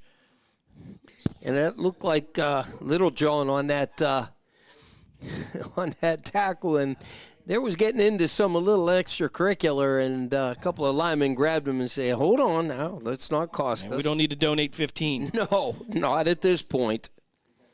Rapids now again going twin receivers to the left. Single receiver to the far side. They'll stay in max protection with the two running backs. 2nd and 9 for the Rapids. Read option, trying to move upfield to get out to the 45-yard line. Pick up a 4. It'll be 3rd and 5 now for the Rapids with just a little over 5 minutes left here in the half. Yeah, it was basically what we used to call 14 follow. He stuck it in the running back's gut, and then he ran it. He pulled it at the last second and then followed. Rapids will head back to the line. 3rd and 5. Twin receivers to the near side.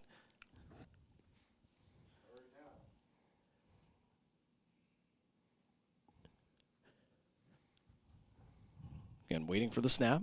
They'll give us one off the left side this time. Plenty of room to run out to the 40, down to the 39. That'll be enough for a Rapids first down. 3rd down has been a problem for Cleveland. Yeah, Dante McDonald on the tackle, but unfortunately, too many yards, got the first down. They have got to come up and seal that a little bit faster. They're slow scraping, which is okay, but they've got to come up field instead of running sideline to sidelines. 4:12 on the clock as it continues to run.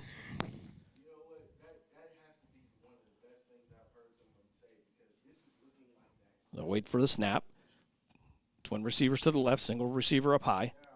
They'll send a man in motion from left to right. They'll give it to him on the jet motion, trying to find some room to run and be brought down at the 40-yard line. He'll lose a yard. 2nd 11 now for the Rapids. Yeah. Dante McDonald on that one, too. He slowed the receiver down on the jet motion to the right. He had him, slowed him down, and then the corner was able to come up and scrape and get it. So these two teams back here, defensive battle here so far. After to say it was a series of exchange of turnovers, I think would be an understatement. As we hit the 3:20 mark left here, second quarter. Well, and I want to tell you something. Cleveland's doing a better job with that jet because what they're doing is they see that jet, and I noticed that the backers and the ends are widening it out a little bit. It's twin receivers to the left, single receiver to the right. They'll remain with two backs in the backfield. Give this one up the middle, room to run. And he'll pick up a couple yards. He'll get to the 36-yard line. They'll actually say the 37 after they adjust it. So he'll pick up a 3. Should be 3rd and 8 now for the Falls Rapids. Barico on that, he had him by the waist. I wish he would have got him a little bit more on the line of scrimmage, but he was able to drag him a little bit. But Joe did a great job on that. He got off of his block, was able to get an arm around him. 3rd and 8 for the Rapids. 2.5 minutes left here, first half. And, Jim, all they're doing is running right at him. But what's going to happen is that quarterback's going to see that end or that linebacker come and crash, and he's going to pull it, and he's going to go. Spooney will make his way to the backfield. As Rapids will wait for the snap. He'll try to work it upfield. He'll call his own number out past the 30, inside the 30, down near the 26-yard line. That's enough for another Rapids first down. They'll keep the ball as we hit the 2-minute warning. Well, I don't know if they're going to stop or not. And it looks like, indeed. All right, coaches are out there asking for the 2-minute warning, and our referee now will stop the clock with 1:50 left here. So 2-minute warning here in the first half. We're going to step aside for a break. You are listening to Cleveland Cobras football here on Western Reserve Radio, all a part of the iMedia One Network. We're back after this. Accidents happen. That's why you need Repair That Glass. Specializing in windshield replacement and all other auto glass, we offer a full range of automotive glass repairs. Our technicians can do everything from minor chip repair to a complete replacement. Your windows don't go up or down, they can fix that too, along with custom glass work and antiques. Repair That Glass is a family-run business for over 40 years. Repair That Glass. Call for your appointment now at 330-534-3192. So, are you enjoying our station? Well, now you can take us along on your mobile device wherever you go. Wow! The free Live 365 app is available for both Apple and Android devices. That sounds like fun. I'll give it a try. Just go to the Apple app or Google Play Store and download it today. You're listening to WRDB, Western Reserve Digital Broadcasting, Youngstown, Warren, Salem, and around the world.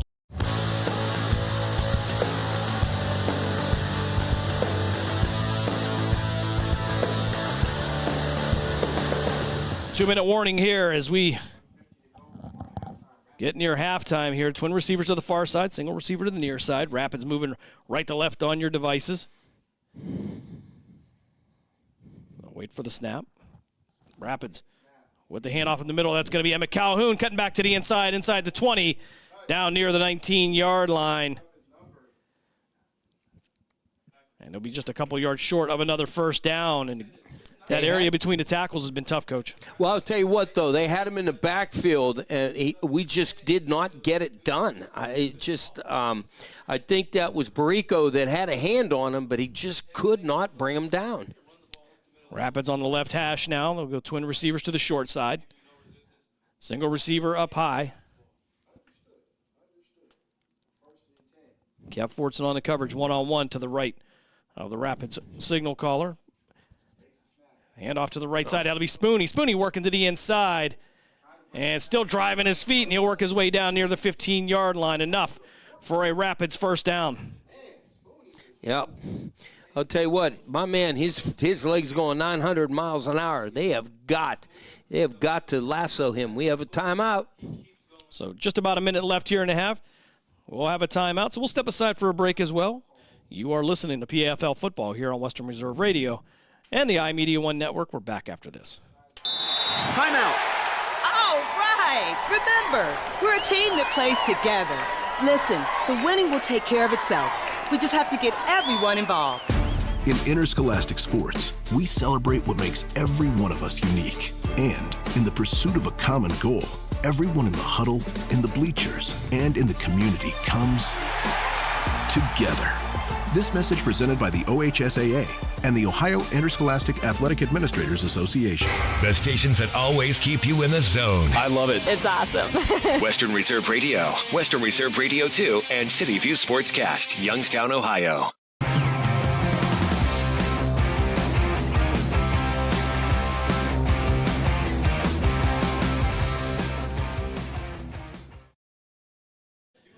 .59 seconds left here in the first half.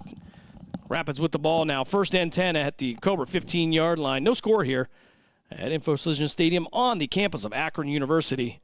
As they'll go twin receivers to the right, single receiver to the left. And again, we have a few of these names here we're not real sure about here. But we know the Cobras. And we got some movement up front. This flag's going to go on the offensive side. That should move the ball back 5. It'll be first and 15 from the Cobras 20. Yeah, absolutely. We had Mr. Dennis Wheat decided he was going to go forward before the snap of the ball, and this isn't Canadian football. You can't do that here in the States. And he'll give him 5 yards to prove the point. Exactly. Twin receivers to the right again. Single receiver to our near side. As they'll hand this one right between the tackles. Contact made, pick up a couple yards on the play. They'll get to the 18-yard line. So second and, well, depending on where they mark it, Coach, I think that right foot, left foot thing came into play, but the Rapids going right back to the line. And they may have got a yard on that. Now they'll put it at the 18, so second down now. They can get another first down at the Cobra 5-yard line. As they go twin receivers to the right, single receiver near us. Back to pass, looking out to the right, caught in the flats. And it's going to be brought out to the 15 and knocked out of bounds near the 13-yard line. I believe that's going to be Dallas Huckill, who's listed as a quarterback. Again, I don't know if that's him or not, to be quite honest, Coach. Yeah. But nonetheless, it'll be 3rd and 8 now for the Rapids with 18 seconds left in the half, well within the range of their kicker, Bobby Rhodes Jr. But they might be a little bit worried because of that other one that got blocked. We got a timeout. Who called the timeout? Not sure. I did not see a signal. Okay, so no signal there. 18 seconds left here in the half. We'll step aside for a break. You're listening to Cleveland Cobras football here on Western Reserve Radio, a part of the iMedia One network. Nina's Pierogi House is your home for the area's best variety of pierogies. Daily specials include the Polish platter, the Hungarian platter, stuffed cabbage, and halushki. Having a last-minute get-together? Lena's has you covered with a wide variety of frozen take-home pierogies and dumplings. Go to Facebook at Lena's Pierogi House to see the weekly lineup of available flavors for dine-in or carry-out. Catch the best at Lena's Monday from 10 a.m. to 4 p.m. and Tuesday through Friday from 10 a.m. to 8 p.m. 20 North Main Street in Hubbard or call 234-254-8532. Youngstown, Warren, and Salem's local and national sports talk can be found on TuneIn and the Live 365 app at Western Reserve Radio. WRDB, The Scourge.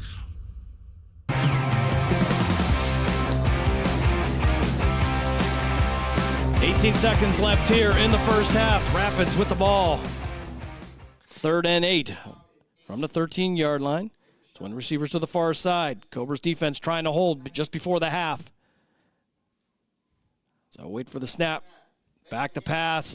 Rolling over the middle. It's going to be thrown. Is it caught? Cobras said it's going to be incomplete. And it's going to say it was caught in the end zone. May have tried, but couldn't tell from here, to be quite honest. They're calling touchdown, Jim. All right. So the Rapids take a 6-0 lead. Dre Hollenshed with the reception for the Rapids. Gives them a 6-0 lead with 2 seconds left before halftime here. And, Coach, these last second scores by the Rapids have really taken the wind out of the sails of the Cobras, and starting in game 1 and now. Yeah, wow. We couldn't tell from up here, so it was real difficult. Bobby Joe Rhodes in to kick the extra point. Spoonie to hold with 2 seconds left. Cobras will get the ball in the second half. They won the coin toss and deferred as this kick will be up, and it is good. 2 seconds left here. We'll see if they're going to kick this one off, if they're going to run the clock. But if I'm the Cobras, I want to kick return here. My returners, including Tyree Knight, somebody they've kind of kicked away from last week. The Ohio Broncos were content to kick the ball short to keep it away from him, as he was giving the Cobras, the offense, a starting position, usually in the opponent's territory. Well, I'll tell you what, if I was them, I would pooch it right over that first line. I would see how they line up, and that's exactly what I'd tell, or either that or squib it. Just squib it, and you'll be all right. Or just kick it to a lineman. Yeah. I think we've seen that before. A few times.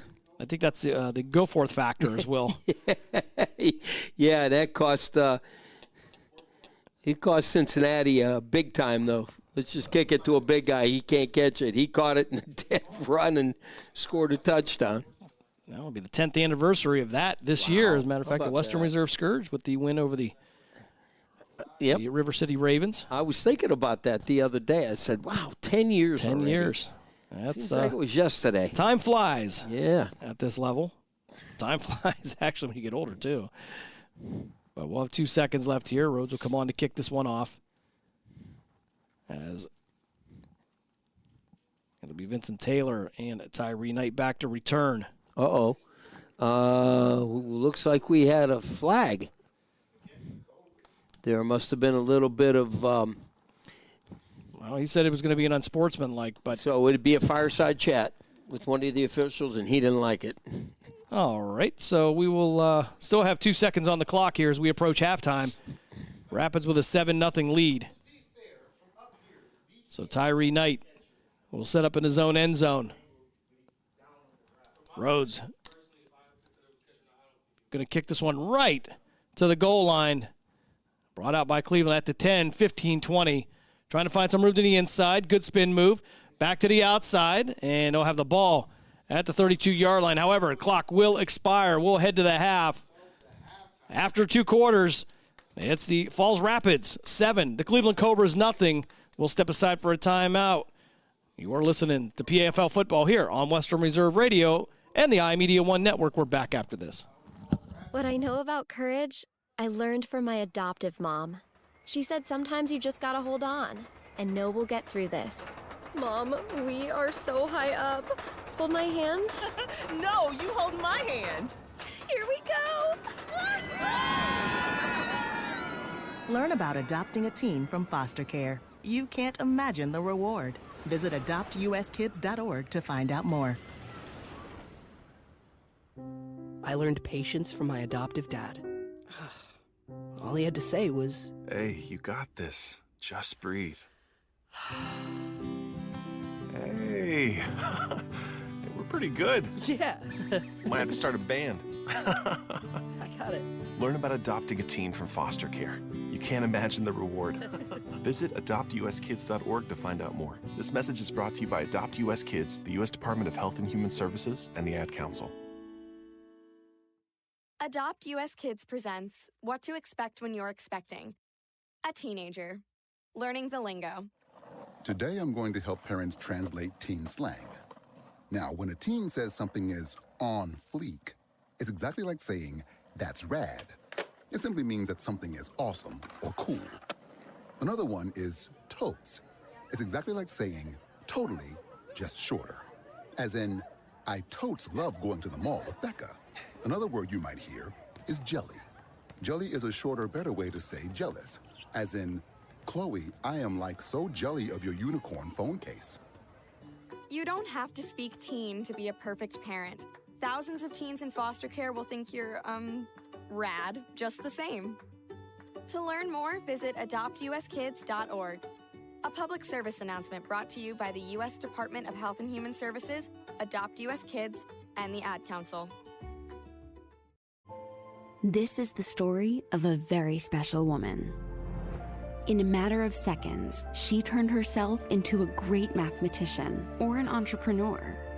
Her knowledge was limitless and still is.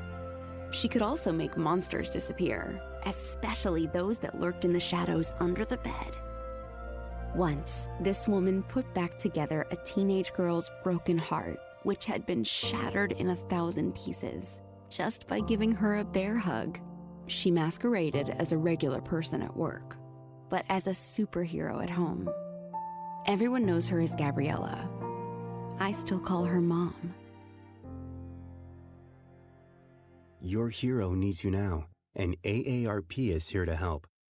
Find the care guides you need to help, complete with tips and resources at aarp.org/caregiving.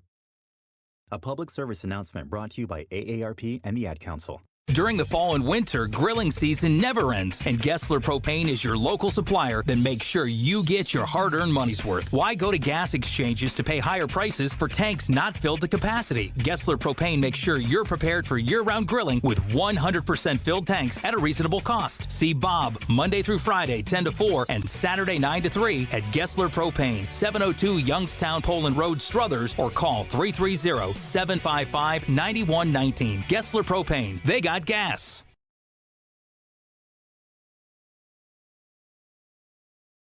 Your home for Western Reserve Radio is the Valley's online source for sports talk and local events. Tune in and be part of their live weekly shows, as well as the hard-hitting action of Youngstown Phantoms hockey, high school football, and the PAFL. Find them on westernreserveradio.com, tune in, and the Live 365 app to be part of the area's conversation. Be sure to visit them on Facebook at Western Reserve Radio or on Twitter at WR_radio. Nina's Pierogi House is your home for the area's best variety of pierogies. Daily specials include the Polish platter, the Hungarian platter, stuffed cabbage, and halushki. Having a last-minute get-together? Lena's has you covered with a wide variety of frozen take-home pierogies and dumplings. Go to Facebook at Lena's Pierogi House to see the weekly lineup of available flavors for dine-in or carry-out. Catch the best at Lena's Monday from 10 a.m. to 4 p.m. and Tuesday through Friday from 10 a.m. to 8 p.m. 20 North Main Street in Hubbard, or call 234-254-8532. Accidents happen. That's why you need Repair That Glass. Specializing in windshield replacement and all other auto glass, we offer a full range of automotive glass repairs. Our technicians can do everything from minor chip repair to a complete replacement. Your windows don't go up or down, they can fix that too, along with custom glass work and antiques. Repair That Glass is a family-run business for over 40 years. Repair That Glass. Call for your appointment now at 330-534-3192. To some people, the sound of a baby babbling doesn't mean much. But that's not necessarily true. By 6 months, they're combining vowels and consonants. By 9 months, they're trying out different kinds of sounds. And by 12 months, their babbling is beginning to take on some meaning. Especially if there's no babbling at all. Little to no babbling by 12 months or later is just one of the possible signs of autism in children. Early screening and intervention can make a lifetime of difference and unlock a world of possibilities. Take the first step at autismspeaks.org. A public service announcement brought to you by Autism Speaks and the Ad Council. The following is made possible by Dad. Why was the basketball court all wet? Because the players kept dribbling all over it. The dad joke. Corny, grown-worthy, but also one of the simplest ways to share a moment with your kids. Why do you have to be careful when it's raining cats and dogs? Because you might step in a poodle. And kids that spend more time with their dads grow up to be smarter, more successful. Can I tell you a cat joke? Just kidding. And, with any luck, funnier adults. Why didn't the skeleton go to the dance? Because he didn't have anybody to go with. Dad jokes rule. So take a moment to make a moment and give your kid a laugh. It's as easy as going to fatherhood.gov. Brought to you by the U.S. Department of Health and Human Services and the Ad Council. That's really funny. 1 in 3 adults has prediabetes. 1 in 3. That means it could be you, your football buddy, your football buddy, or you, your best man, your worst man, you, your dog walker, your cat jogger. While 1 in 3 adults has prediabetes, with early diagnosis, prediabetes can be reversed. Take the risk test at doihaveprediabetes.org. That's doihaveprediabetes.org. Wait, did they just say 1 in 3 adults has prediabetes? That's 33.33333% of adults. That means it could be me, my boss, or my boss's boss, or me, my favorite sister, or my other sister. That's 7 members of my 21-person romantic book club. Wait, the 1 in 3 could be me, my karaoke partner Carol, or my karaoke enemy Jeff. I'm gonna take the risk test at doihaveprediabetes.org. Brought to you by the Ad Council and its Prediabetes Awareness Partners.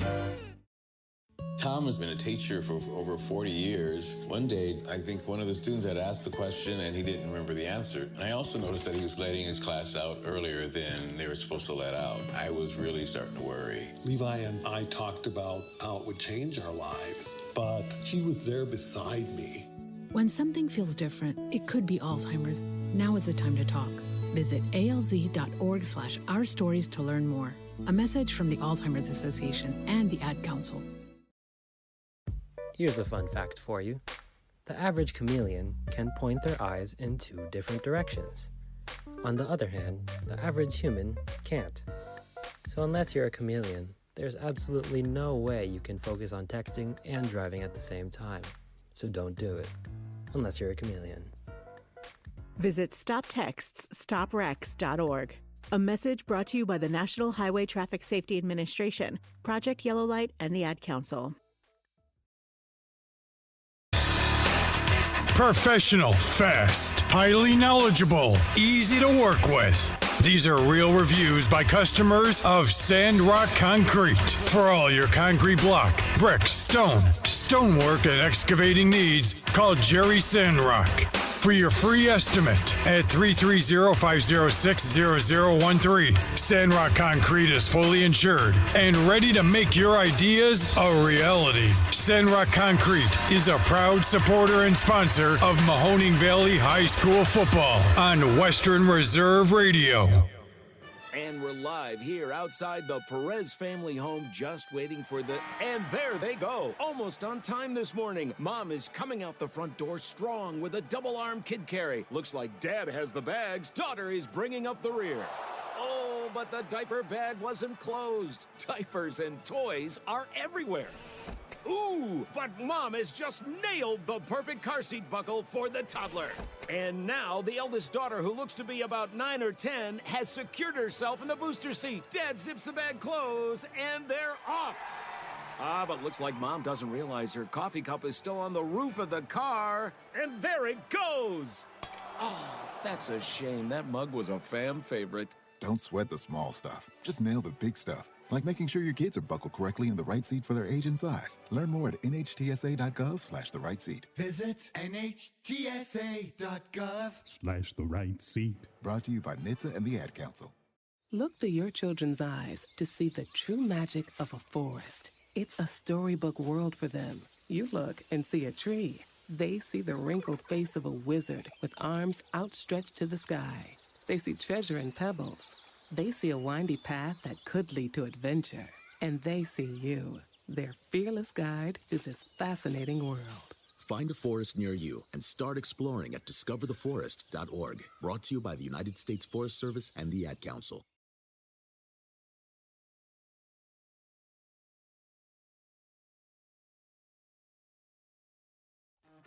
This is number 56, Antoine Peterson, known as Tony Sweets. You're listening to Cleveland Cobras football on iMedia One Network.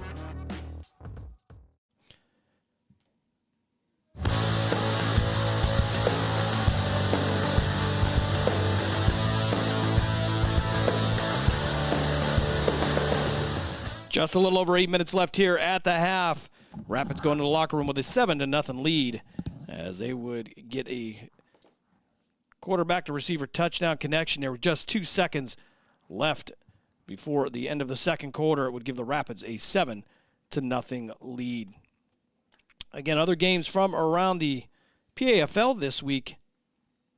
The Portsmouth Lions, they travel over to Mount Vernon to take on the Mid-Ohio Patriots. The Michigan Hurricanes head to Cleveland to take on the Rams. Steel City Bobcats will take on the Tri-County Rams. The Columbus Fire take on the Glass City Tigers.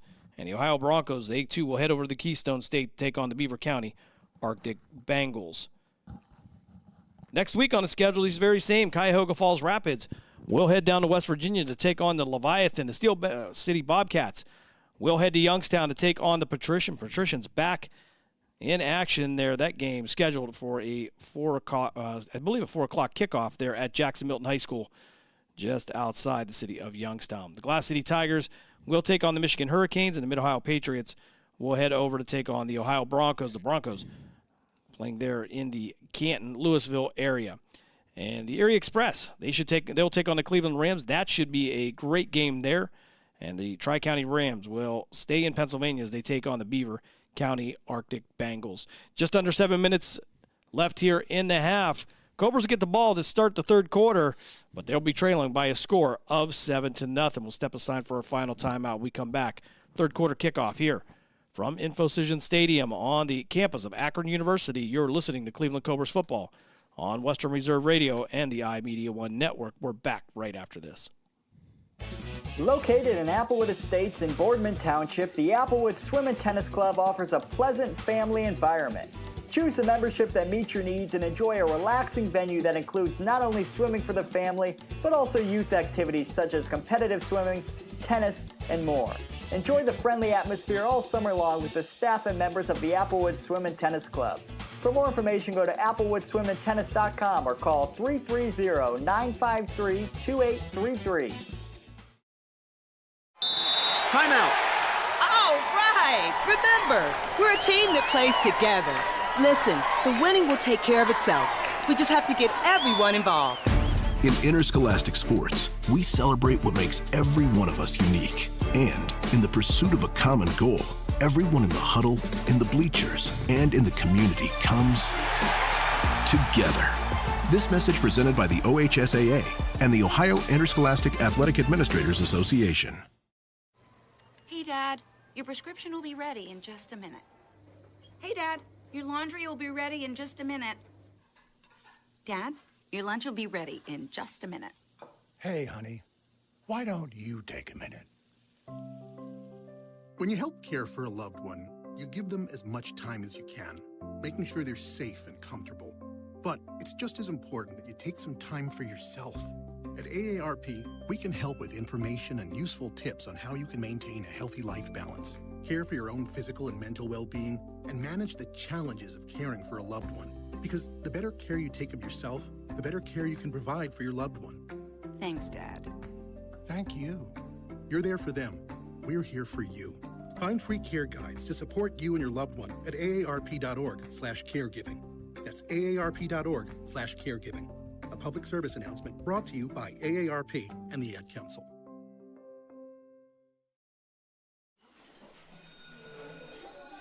All right, class, let's hear what everyone did this weekend. Jill? Well, I raised my older sister to a big oak tree. It was at least 100 years old. My mom said I must have set a record or something. And then we went down by a stream and perched up on this huge rock and saw all of these little minnows swimming around way below us. And then I rescued my little brother from an evil slug king who was guarding him at the bush fortress. And my sister and I brought him back to our super twig fort for safety. And then we all laid out and told stories until it got dark. And the Big Dipper led us all the way home. Wow. Awesome. Where were you, Jill? Yeah. We went to the forest. It's not that far away. Anyone want to come this weekend? Ask your parents to take you and your friends to the forest this week and find the fun, adventurous you. It's closer than you think. Check out discovertheforest.org. Brought to you by the U.S. Forest Service and the Ad Council. What I know about courage, I learned from my adoptive mom.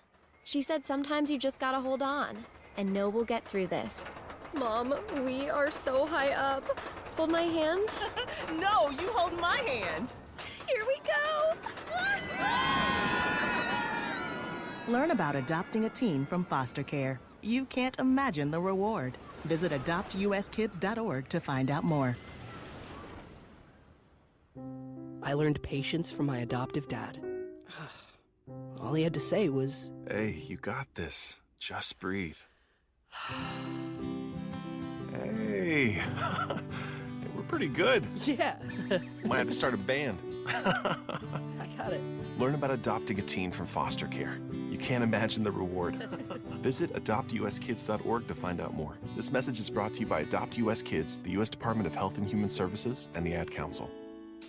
1 in 3 adults has prediabetes. 1 in 3. That means it could be you, your football buddy, your football buddy, or you, your best man, your worst man, you, your dog walker, your cat jogger.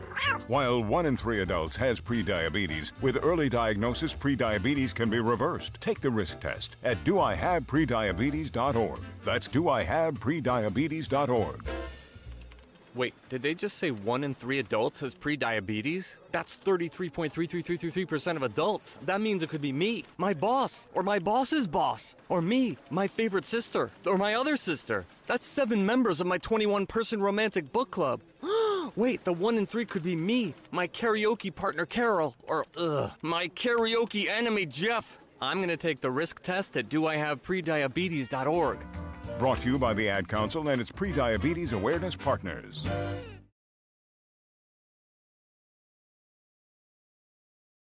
During the fall and winter, grilling season never ends, and Gessler Propane is your local supplier that makes sure you get your hard-earned money's worth. Why go to gas exchanges to pay higher prices for tanks not filled to capacity? Gessler Propane makes sure you're prepared for year-round grilling with 100% filled tanks at a reasonable cost. See Bob Monday through Friday, 10 to 4, and Saturday, 9 to 3 at Gessler Propane, 702 Youngstown Poland Road, Struthers, or call 330-755-9119. Gessler Propane. They got gas.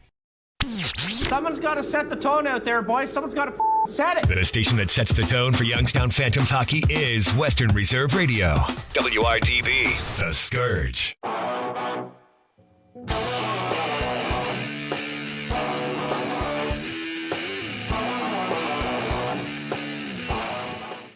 Third quarter action coming up here from InfoCision Stadium. Suma Field on the campus of Akron University. Rapids will start off the third quarter with a 7-0 lead.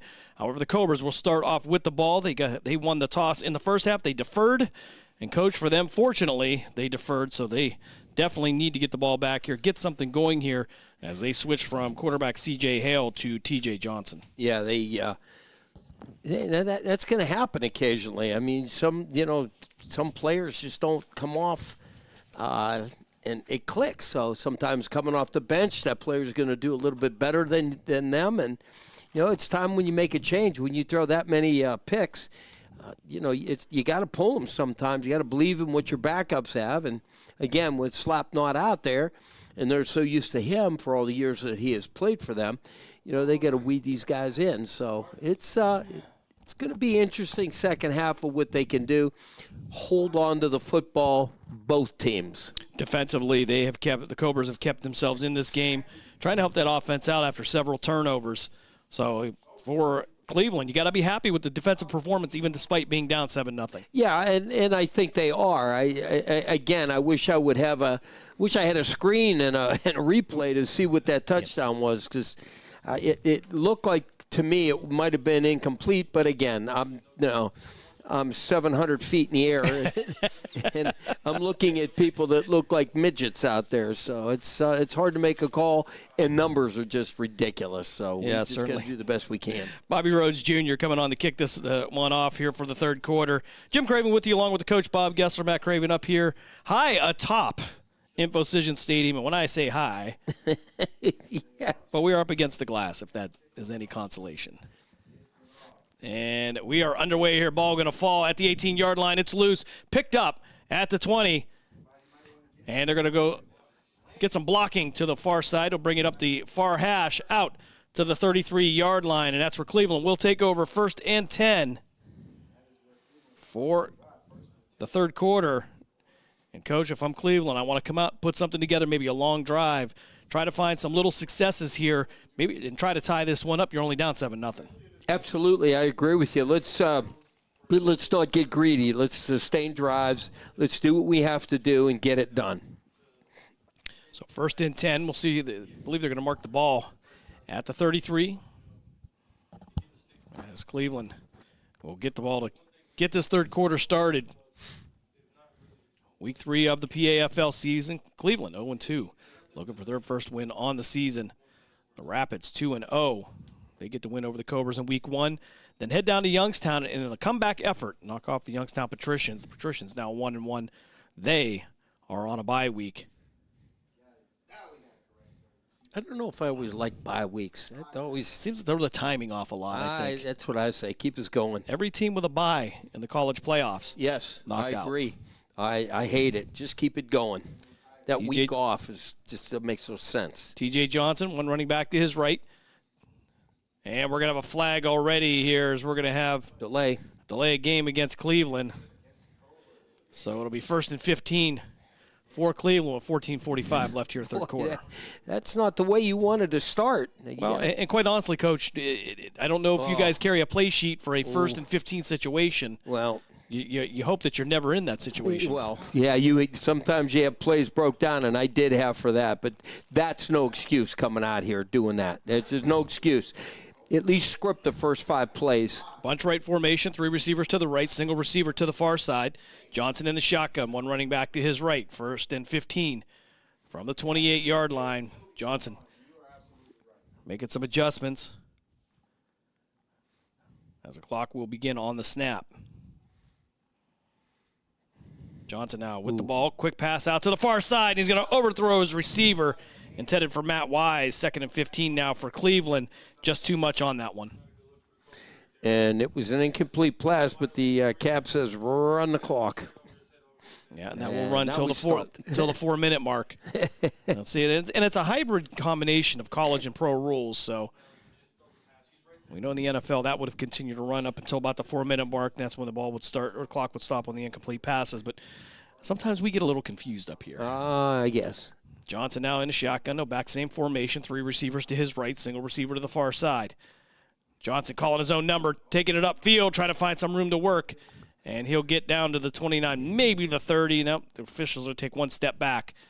And he'll pick up a yard on the play. It's going to bring up 3rd and long now for Cleveland. Okay, we have the officials trying to get the clock running, and we're running now. Well, maybe the clock operator can't see him from up here. I don't know.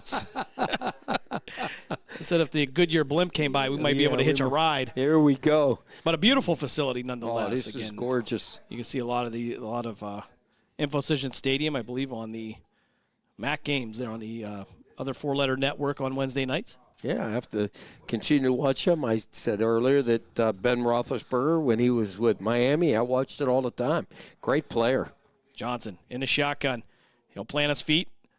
Shoulder pump and fake out, and it'll be dropped at the 40-yard line. Pass was intended for Marvin Germany, but punting situation for Cleveland. So Cleveland gets the ball to start the 3rd quarter. Can't do anything with it. And Cleveland will have to punt this one away. Jeff Cooper Ryder coming on to hopefully flip sides of the field. Yeah, we're defensive line is getting to the quarterback, and it's causing little happy feet there, and they're getting too close. And so far, his passes have been high, low, wide, and he's just got to settle down. But the offensive line has got to do a better job in giving him more time. So Cleveland will go with 3 protectors in the backfield. They'll all post up around their own 25-yard line. 13-10 left here, 3rd quarter. Jeff Cooper Ryder, the former Toledo Rocket, with a good snap. And they're going to kick this one away, but no flag. Coach called it, fielded at the 28-yard line, brought out to the 40, 45, and tackled just short of midfield. They'll mark this at the 48. So the Rapples will start off 1st and 10 at their own 48-yard line. Just under 12 minutes to play here, 3rd quarter. Cobras have to punt it away on their first possession of the 3rd quarter. Yeah, so now it's on the defense. Defense has got to stop them. But they got to wrap these running backs up. They did not do a very good job of it in the first half. So they have got to square up, set their feet, keep them funneled to the inside. Don't let them juke step them to the outside and give them that alley. The other thing is this pass. They got to get to that quarterback. That D-line's got to fight. Don't get lazy and keep fighting. For Cleveland, you start thinking, do you send an extra back or maybe somebody put some pressure on there? But that run game between the tackles has really hurt the Cleveland Cobras. Well, they dropped to a 3-4. Now they're back to the 4-3, and that's what they need to do. They got to keep that 4 people up front. Try to get a little bit more heat on that quarterback. Again, we've been talking about this quarterback. I believe that's going to be Jordan Jones, but he's not on the roster this week. So, again, with the rosters locking, we don't know what's going on with that. So whatever changes were made, and it looks like the Rapids are going to take a timeout. 12:32 left here, 3rd quarter, timeout. Falls Rapids, we're going to step aside for a timeout as well. You're listening to Cleveland Cobras football here on Western Reserve Radio, part of the iMedia One network. So, are you enjoying our station?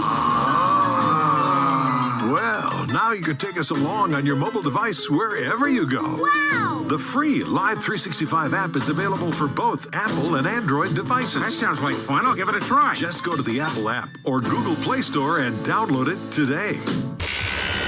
You're listening to WRDB Western Reserve Digital Broadcasting, Youngstown, Warren, Salem, and around the world.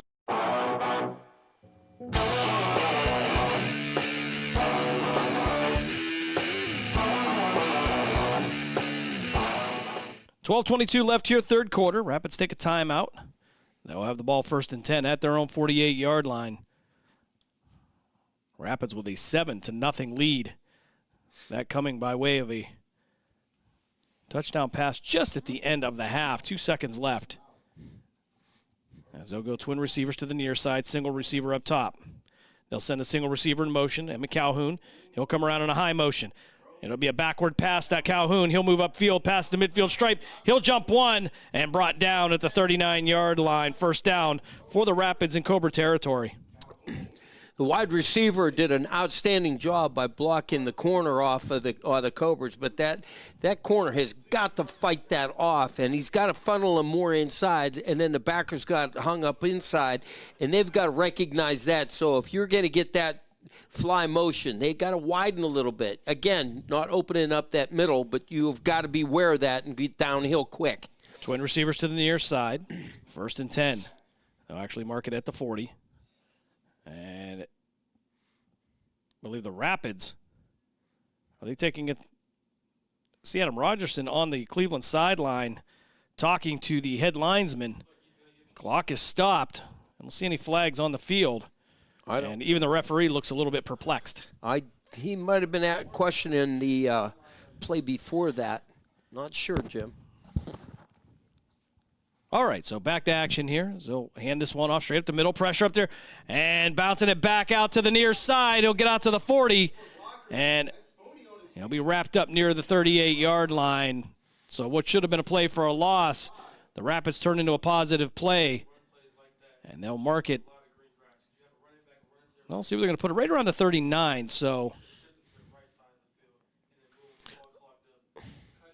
All right, so they're going to mark it at the 38-yard line, so we're looking at 2nd and 8 now for the Rapids. I'll tell you what, though, it was a good job by the defense because he wanted to go right, and that shut it down. He came left, and they did a good job. That could have been real dangerous, but they held them to 2 yards, so that actually was a good job by the defense of the Cobras.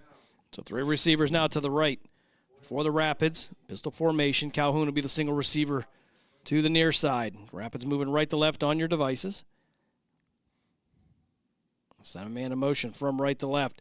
Handoff on the jet motion. Trying to find some room to run. Nowhere to go there. Nico St. Clair gets there, wraps him up, and it'll knock him back to the 40-yard line. So 3rd and 10 now for the Rapids.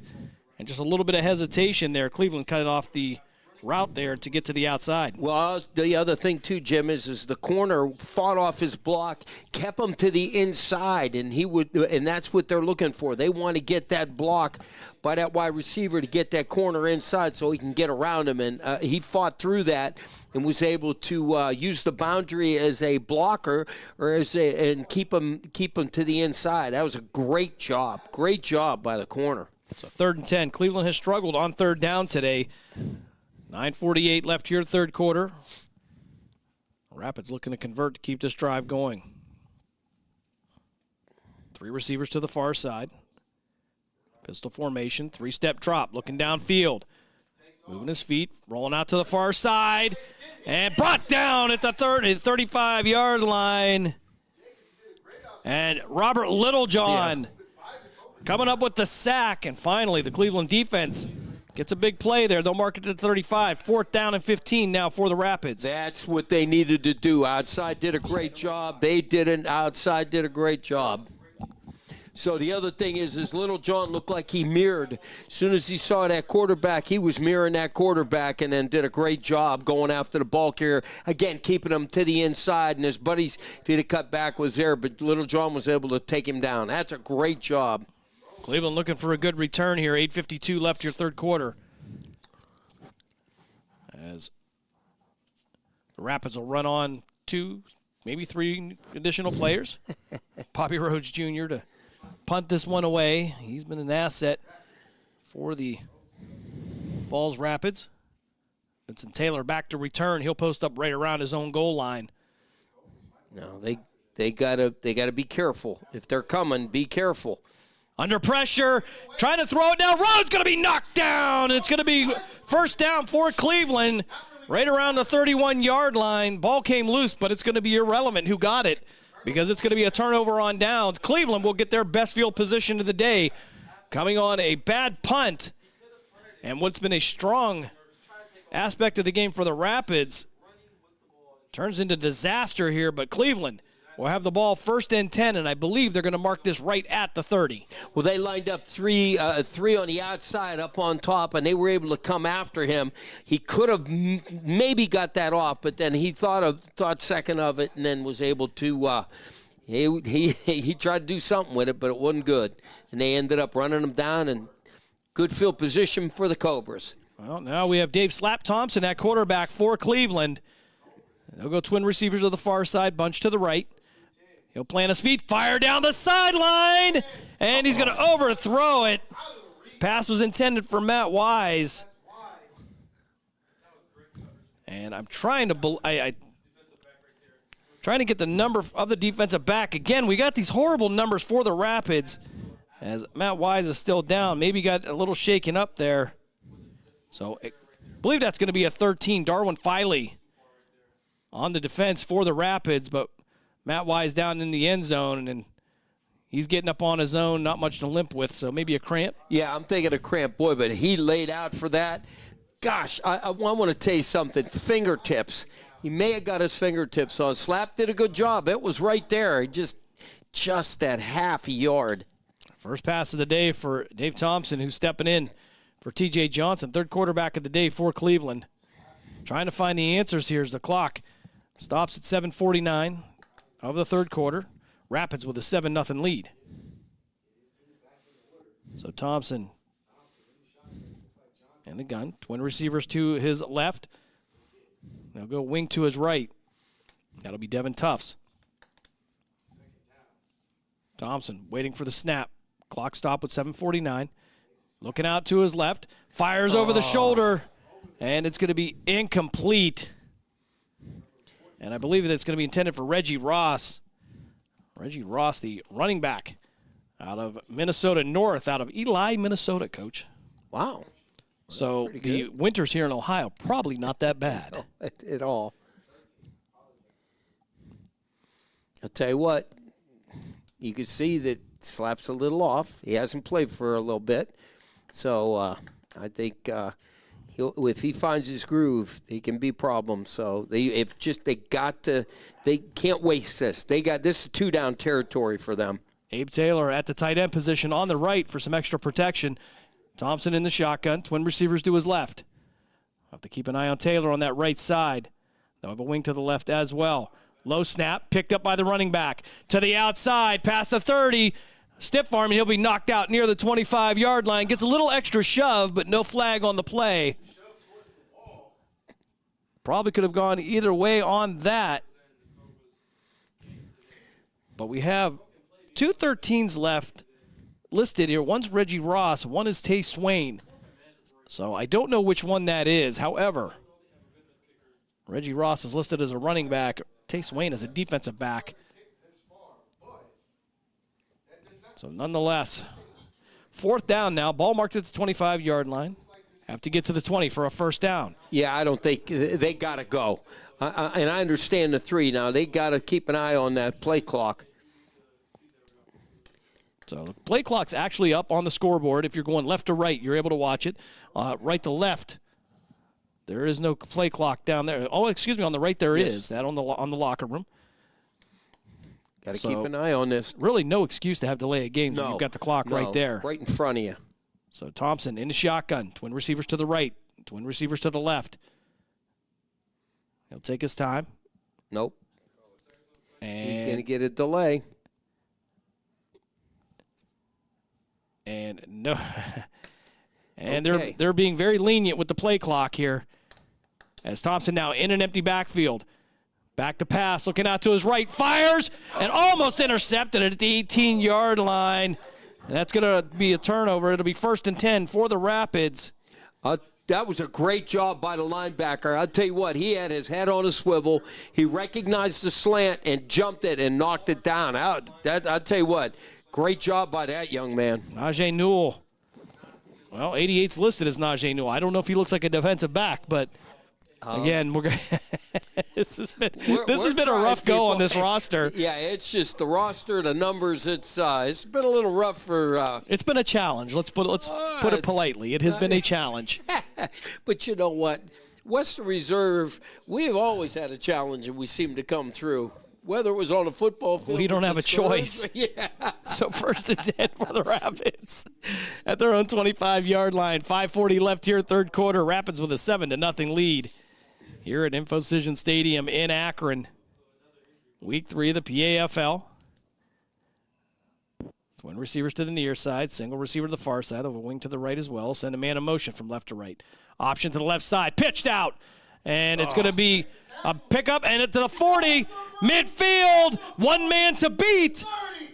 And he'll be pushed out of bounds near the 13 or 14-yard line. I don't know if he ran out of gas or just didn't look like there was any contact, but a big run for the Rapids. That sets him up 1st and 10 with 5:28 left here in the third quarter. Had him in the backfield, did not wrap up. Great contact, but you cannot bump these guys. I see it all the time at different levels. Wrap them up. We talk about it. As a coach, it frustrates me. Wrap them up. 1st and 10. Are they going to say, okay, are they going to say 1st and goal ball at the 10? Because certainly. Okay, we got a sideline warning coming up against the Rapids. All right, so 5:28 left here, a little bit of a pause. They'll mark the ball at the 11-yard line. The Rapids can actually get a first down at the 1. So first down for the Rapids. Twin receivers to the left side.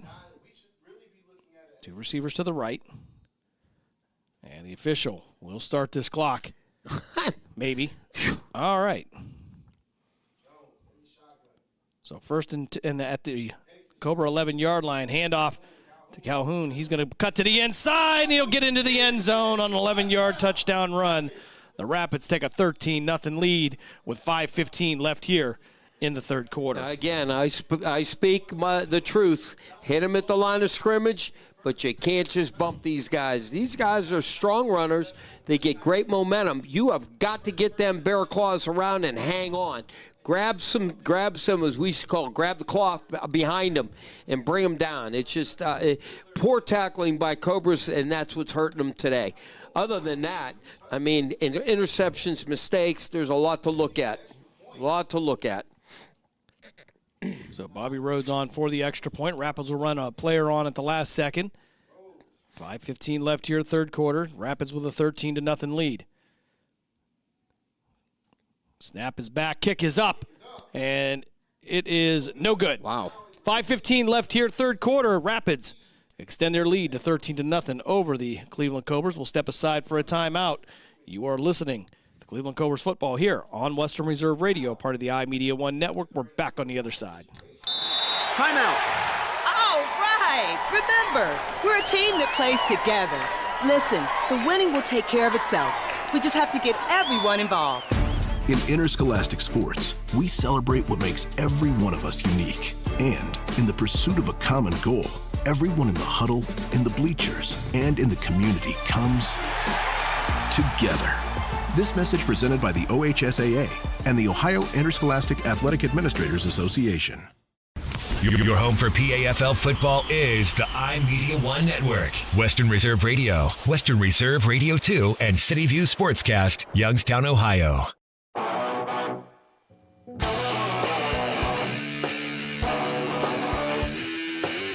5:15 left here, third quarter. Rapids extend their lead to 13-0 as Rhodes will kick this one off, an end-over-end kick. And it fall at the 19-yard line, picked up at the 16-yard line. That's going to be Taylor out to the far side. Flag coming in, and I believe we may have a face mask on this. If so, that'll add an additional 15. And that's been one really bright spot for the Cobras, has been the kick return team. Yep. We have 2 flags, so I'm not sure if we may have a personal foul, face mask coming up against the Rapids. Okay, then they did get that. And I believe 2 officials called that. Okay. So add 15 onto that, and Cobras will Have good starting field position left here with 5:02 remaining in the third quarter. Back next week with Cobras football and the Youngstown Patricians. Over on Western Reserve Radio 2, Mark Means, Dave Clark, Dave Ferris, bringing you all the action from Jackson Milton High School and North Jackson Township. I will be at a golf outing in memory of Red Saunders, St. Brendan's coach for years and years there. I was on his staff for 12 years with him, and unfortunately we lost one of our coaches, our second coach, John Carney, this year. So shout out to Mr. C. Thompson and Knight, the twin receivers to the left. Devin Tuff, single receiver to the near side. Dave Slap Thompson in at quarterback. TJ Johnson, his left, in the backfield. 1st and 10 from the Cobra 45-yard line. Thompson waiting for the snap. Some movement up front, and they're going to blow this play dead.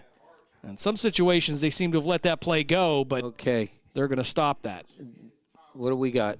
I'm assuming offsides because the official at the top gave me a legal procedure. Then he went offsides. So they'll mark this one at the midfield stripe, 1st and 5. Best first down position they've had all day. I was a little confused on that. I'm sorry, Jim. I'm looking at the line official at the top, and he had me confused. I do. So twin receivers to the left. That'll be Thompson and Knight. To the right, Abe Taylor to tight end position. Handoff to Johnson. Johnson going to fight his way into Rapids territory, brought down at the 49-yard line. It'll bring up 2nd and 4 now for the Cobras. Got to mix it up a little bit. They have got to get there, and I understand they're trying to run in that middle. We're not doing a good job blocking and getting, and it's just it's the one tech. It's eating us alive here. But we got to think of maybe some short passes. Somebody's sitting down in a zone. Everything always seems to be long. We need to be mediocre or safe passers just to get it down the field a little bit. So now you have 2nd down, and you got no gain on that play. So 2nd and 5 from the midfield stripe. Thompson in the shotgun. He'll wait for the snap. Hand it off to Johnson. Johnson nowhere to go. No gain on the play. 3rd and 5 now for Cleveland with 4:05 left in the third quarter. Weak side linebacker. All he did was saw the opening, shot the gap, and there was, again, no gain. Two plays now and haven't moved the ball an inch. They got to do something better than this. Now what they're going to do is they're going to remove their linemen, and they're going to probably put extra linebackers or DBs in. So Abe Taylor now, who was the tight end to the right side, now move out into the slot 2x2. For Thompson in the shotgun, TJ Johnson to his left. Taylor a tight end, but he'll slide out on this play. 3rd and 5. Thompson back to pass, fires out, caught. And it's going to be at the 44-yard line. Should be plenty enough for a Cobra first down. D'Angelo Thompson on the reception. And the Cobra drive will continue after 2 or 3 plays of no gain. I want to tell you something. He dug that out of the dirt because that was a very low pass. He barely got his arms underneath that. That was a great, great catch. 1st and 10 for Cleveland at the Rapids 45-yard line. 2:57 left here. Clock will continue to run. Third quarter. Rapids with a 13-0 lead. Twin receivers to the left. They'll go single receiver to the right. Abe Taylor will be back at the tight end position. Devin Tufts will be the single receiver to the right of Thompson. 2:40 as the clock continues to run. They'll send Tyree Knight from left to right. Thompson looking downfield under pressure. He's going to toss it out to the left. It's Johnson. He'll make his way inside the 40 down near the 38-yard line. And a little bit maybe a little Patrick Mahomes there as he was under pressure, was about to go down and was able to flip that one out. Yeah, apparently his knee wasn't on the ground, and he was able to just barely touch that and give him a little bit of a pitch there, and he was able to get some good yardage here. I couldn't tell if that was a forward pass or not, Coach. That might count. Well, they're calling that. Yeah, they're calling that a forward pass pitch. I have no idea. I don't understand some of that rule for the life of me. To me, that's a forward pass. I mean, I don't know, but he was behind the line of scrimmage. Tufts, a single receiver to the right, twins to the left. Dave Taylor still at the tight end on the right. He'll give it to Johnson. Johnson upfield. He'll fight his way inside the 35, near the 34. He'll be close to the marker, and they're going to say first down for Cleveland. Now we're in a little bit of the hurry up here. So maybe Dave Thompson finding his rhythm as he's trying to go right back to the line, catch the Rapids off guard, back to pass, fires out, caught at the 25, inside. He'll make it inside the 20. Still up. They're trying to rip the ball. Kind of a rugby scrum right now as they're pushing down to the 15-yard line. And so many people down there that I believe D'Angelo Thompson on the catch.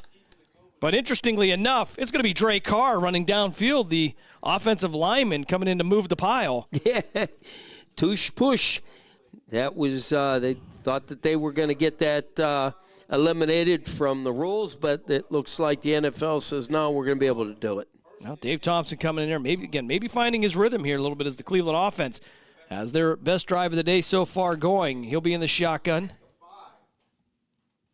T.J. Johnson to his right. Twin receivers to the right side. Devin Tufts, single receiver to the bottom. Thompson with 38 seconds left here, third quarter. And we're going to get a flag here as the delay game. Play clock will expire. So they'll move this one back to the 20-yard line. So first and 15, Cleveland can get a first down at the Rapids 5-yard line. And they'll ask for a fresh play clock. Actually, I believe that should go to 25 after the delay, but nonetheless. Slap's got to keep an eye on that. So first and 15 from the 20-yard line. Just about 15 seconds left here in the third quarter. Thompson, twins receivers to his right, single receiver to the left. He'll give it to the running back, one spin, and he'll work his way inside the 15, maybe down to the 14. They'll say, nope, the 15-yard line. So they'll get back to the original line of scrimmage. So second and 10 now for Cleveland as we come to the end of the third quarter here at InfoCision Stadium in Akron.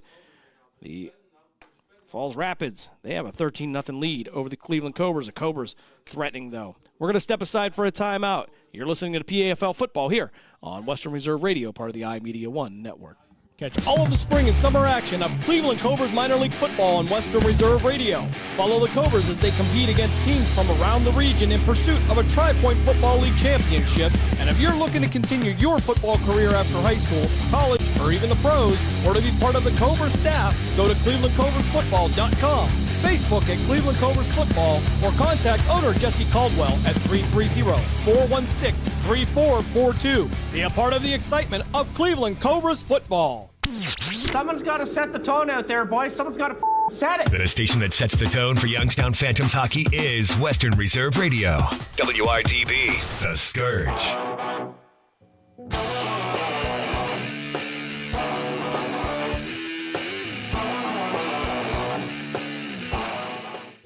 Three quarters in the books here at InfoCision Stadium in Akron. Cleveland with the ball at the 15-yard line. Their best opportunity today to get in the end zone. They can get to the 5-yard line for a first down. Cleveland trails by a score of 13-0, so a big series here. Yep. For the Cobras as they look to cut the lead of the Rapids. Dave slapped Thompson in that quarterback. As we get fourth quarter action underway here. Overcast skies here, but we've been pretty good here so far weather-wise. As Thompson will have twin receivers to his left, single receiver to the right. Thompson with the hard count. Handoff out to the left side, trying to get upfield past the 15. Fight his way down near the 11. See if they give him the 10. T.J. Johnson on the carry for Cleveland. So a much more manageable third down as they started out first and 15. Obviously, Coach, two-down territory here. Oh, absolutely. You've got to get a first down, number one, but you've got to get in this series get a score, and then your defense has got to come out and do something because that last drive it was just horrible. They have got to tighten this up They got to start tackling. So single receiver to the right, twin receivers to the left. I believe that's Corin Jenkins, newly signed Cobra for the Cleveland Cobras. Thompson in a shotgun. And that's got to be offsides. Here we go. So Taylor Johnson will go down. He may have sold that one a little bit. Well, that's what you got to do. And it's going to be 3rd and 2. 3rd and short now for Cleveland. They'll mark the ball at the 7-yard line. They got to get to the 5 for the first down. So 3rd down and 2. They can't get in the zone now, to have 4 shots inside the 5. For Cleveland would be monumental at this point. So Devin Tufts, single receiver to the far side. Okay, they're coming A-gap. So Thompson with a fullback to his right now. He'll hand it off to the fullback, working his way forward inside the 5. And that's enough for a Cleveland first down. Flag down, Jim. And that is not in a good spot. So the officials will get together, talk about this one, see what it was, and hopefully we'll get a signal from our referee. Well, we're backing up, so it's got to be a hold, I'm assuming.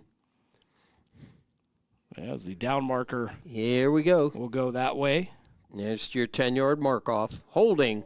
All right, offense. So ball now at the 18-yard line. So 3rd and 12 now for Cleveland. 13-10 left here, 4th quarter. Our referee trying to get the clock to roll here. Indeed he does. I think he's going to need some shoulder surgery after that. He's trying to get the clock to go. Got to get the old rotator cuff there fixed. Oh, boy. He's trying. His twin receivers now to the right side. That'll be Matt Wise, as well as I believe it'll be Jenkins. Again, I apologize if I get that name wrong. Thompson in the shotgun. T.J. Johnson, his right. Thompson back to pass, looking out to his left. That's going to be caught at the 9-yard line. Right, that's manageable. Be knocked out of bounds. And somebody wearing number 8, so we don't know. We know that's not Brandon Carmen. Brandon Carmen, the linebacker out of Massillon High School. I don't believe he's catching passes on the sideline. No, well, all right, so 4th and 4 for Cleveland. With 12-14 left here in the game. They've got to get this first down. I mean, you're under 12 minutes right now. You have got to get this at least first down and then score, and the defense got to hold if you're going to stay into this game. So Thompson in a pistol, have a fullback to his right. T.J. Johnson behind him.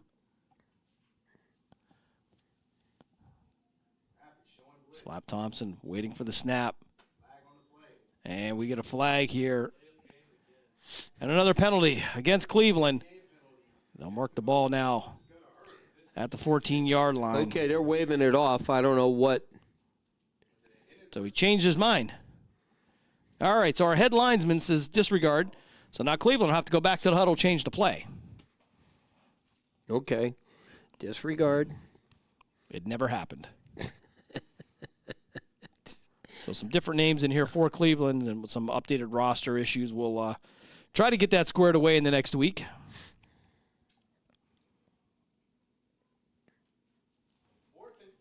So single receiver to each side this time. Abe Taylor, the tight end, to the left. Thompson in the shotgun. He'll have a fullback to his right. T.J. Johnson behind him. Thompson. Quick pass out to the corner, and going to be incomplete in the end zone. Pass intended for Jenkins. It's going to be a turnover on downs. And the best drive of the day for Cleveland comes to a halt with 11 minutes left in the 4th quarter. Rapids will take over 1st and 10 at their own 9-yard line. I'll tell you what, again, great defensive back play on that. Read the slant, jumped it, got his hand out there. I really think, though, I know that was a play call, but if he'd have handed that ball off, I believe that would have been I know it would have been a first down or a score because they let them go. They were waiting for that slant. So a turnover on downs gives Falls Rapids the ball at their own 9-yard line. 11 minutes left here, fourth quarter. Cleveland trailing by a score of 13-0.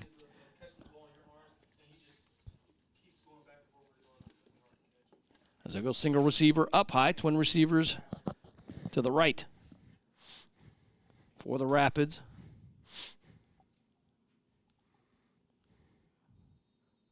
And we're going to get a flag on the play. That'll come from our referee. Delay.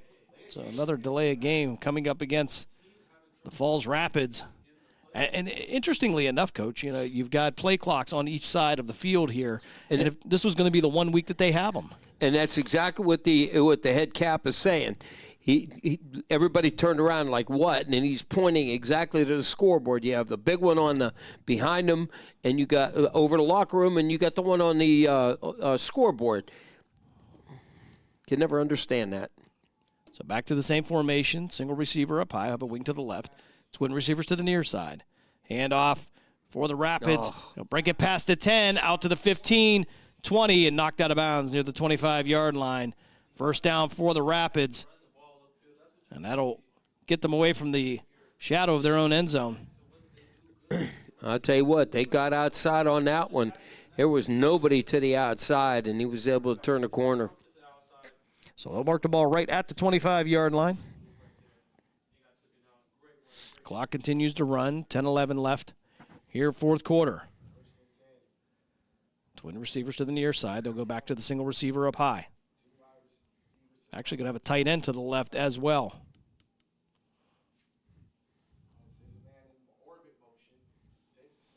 They'll pitch it out to the far side. Make it past the 25 and fight their way out to the 30. It'll be 2nd and 5 now for the Rapids. Yeah, what's happening is it went to a three-man front, and they're just gouging them on that left side because they have a single guy out there, and they're just blocking down on them, and then the corner is getting plussed out by the receiver, and it's wide open every time. They'll say he stepped out at the 29-yard line, so 2nd and 6 for the Rapids. Rapids not going to work too hard to get back to that line too early here as they try to eat some clock up. 9:15 left here in the game.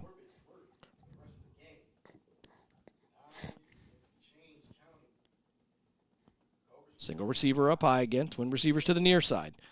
Rapids moving left to right.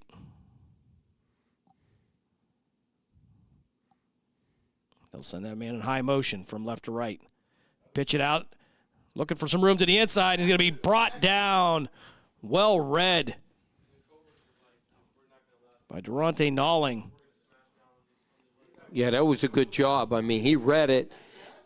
I tell you what, though, he sat down as he should have, didn't take the fake, and was able to wrap him up. So I'll put the ball back at the 25-yard line. Or excuse me, back at the 23-yard line. Now, stop them here at 3rd down, get the ball back, and get a drive. You're running out of time, though, Cobras. Twin receivers to the near side, single receiver high. 14 seconds left on the play clock. Hand off to Calhoun. Calhoun finding room off the left side. He'll bounce off a couple of players. He'll reach out and get to the 34. He might be just short of the Rapids' first down. Again, the area between the tackles, Coach, has been a point of contention here for the Cobra defense, although they have been, for the most part, a bend but don't break defense today. I don't like how they have it lined up, Jim, because, look, you've got a 3-tech and a 5-tech. Now they went back to the forefront, is where they should have said they were getting gouged on it. So twin receivers now to the high side, single receiver to the near side, wing to the right. And we're going to get a whistle. So the Falls Rapids, they'll take their timeout. 7:29 left here in the game with a 13-0 lead. We'll step aside for a quick break. You are listening to PAFL Football here on Western Reserve Radio, all a part of the iMedia One network. Western Reserve Radio is the Valley's online source for sports talk and local events. Tune in and be part of their live weekly shows, as well as the hard-hitting action of Youngstown Phantoms hockey, high school football, and the PAFL. Find them on westernreserveradio.com, tune in, and the Live 365 app to be part of the area's conversation. Be sure to visit them on Facebook at Western Reserve Radio or on Twitter at WR_radio. This is number 56, Antoine Peterson, known as Tony Sweets. You're listening to Cleveland Cobras football on iMedia One Network.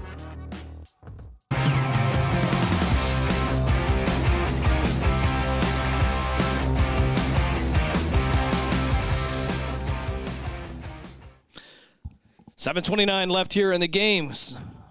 Falls Rapids with a 13-0 lead on what has become a decent afternoon here. Overcast skies and the upper 70s. Very humid out, though. But the Rapids looking for their third win in a row. Cleveland looking to get into the win column this week, as it's going to be fourth and short, as they'll get the push across the line. It'll be first down for the Rapids.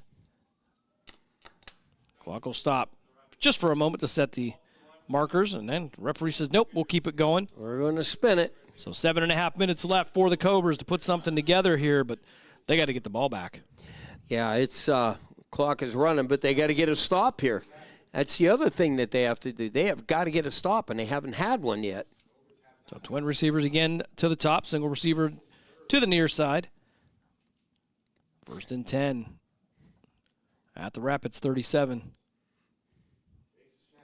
Back to pass, three-step drop, fires over the middle. It's going to be caught and brought down at the 45. And we're going to have a flag on the play. So that's going to be a dead ball foul coming up. We'll see what the officials are going to call here. Nate Hose, head coach of the Rapids, headed out on the field. We have a Cobra down. Nalling, the one that took the shot.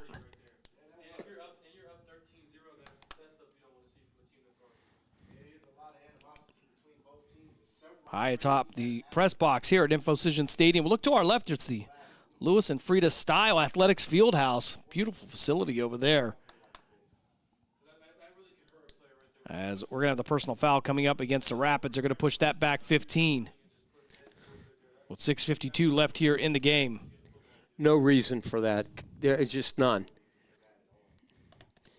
Yeah, I didn't catch that. I saw the flag late as I was writing something down. But it looked like yeah, here we go. Looked like a lineman came across and just unloaded. All right, so they're going to move this one back 15. So dead ball foul coming up against the Rapids. Wow. And it may have been 30 yards. There may have been maybe two penalties assessed there.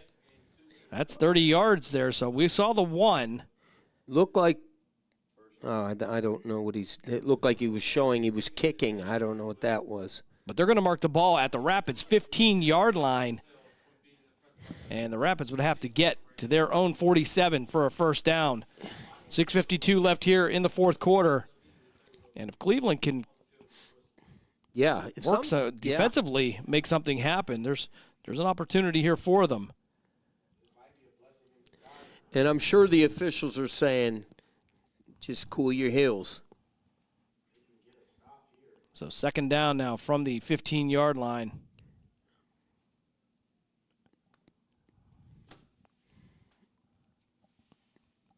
Clock hasn't begun the run yet. 6:52 left. And the clock giving the signal to run, but now starting to work. So twin receivers to the left, single receiver to the right.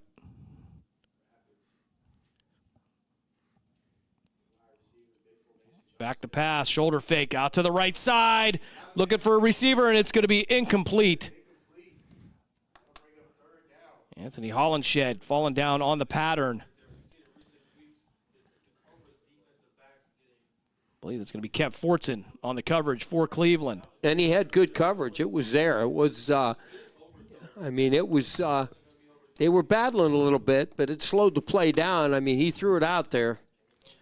6:24 left here. Clock will stop on the incomplete pass now. They're bringing an extra linebacker in, but it's, again, it must be some type of a nickel package that they're going with. So one high receiver. That'll be Terrell Lively. A couple receivers up high. A couple receivers down low. Back to pass. Under pressure. Got him by the jersey. And he's going to bring him down. Ball came loose, but I believe, they're going to call that a fumble. The referee called it a fumble. But we'll see who got the recovery. Robert Littlejohn has it. And they're going to say first down, Cleveland. Cleveland going to have the ball at I believe the 7-yard line. I thought that he was going to say he was in the grass, coach, and that he threw the ball away. Well, so now Cleveland with their best opportunity of the day. 6:12 left here, fourth quarter. Cleveland with a. They're still talking about it. I see the referee. Now here's the head coach out there. There's no reason a head coach should be out there talking to officials. They should throw a flag on Nate him. Ho's out at midfield. There should be. They should be nowhere near there. He's out. He's almost in the end zone. They need to tell him, get off the field. I've never even seen a Coach Gessler out that far. No, I've never been out that far. Between the numbers and the hash, I have, but I don't push that. Wow. I've never had a 15-yard penalty on me, though. We're still studying that. We don't know how that never happened. But nonetheless, they're actually going to mark it at the 6-yard line. And is this a timeout that has been taken with 6:12 left here? I'm assuming the Cobras have headed toward their sideline. I'm thinking the Rapids must have called the timeout. They must have. And they're still complaining. They better be careful. So the Cobras now having to convert as they'll have the ball first and goal at the 6. 6:09 left here, fourth quarter.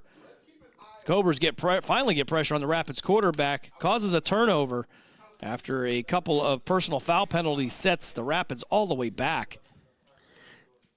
Which that cost them. There's no doubt. Twin receivers to the near side. Slap Thompson in the shotgun. T.J. Johnson in the backfield with him.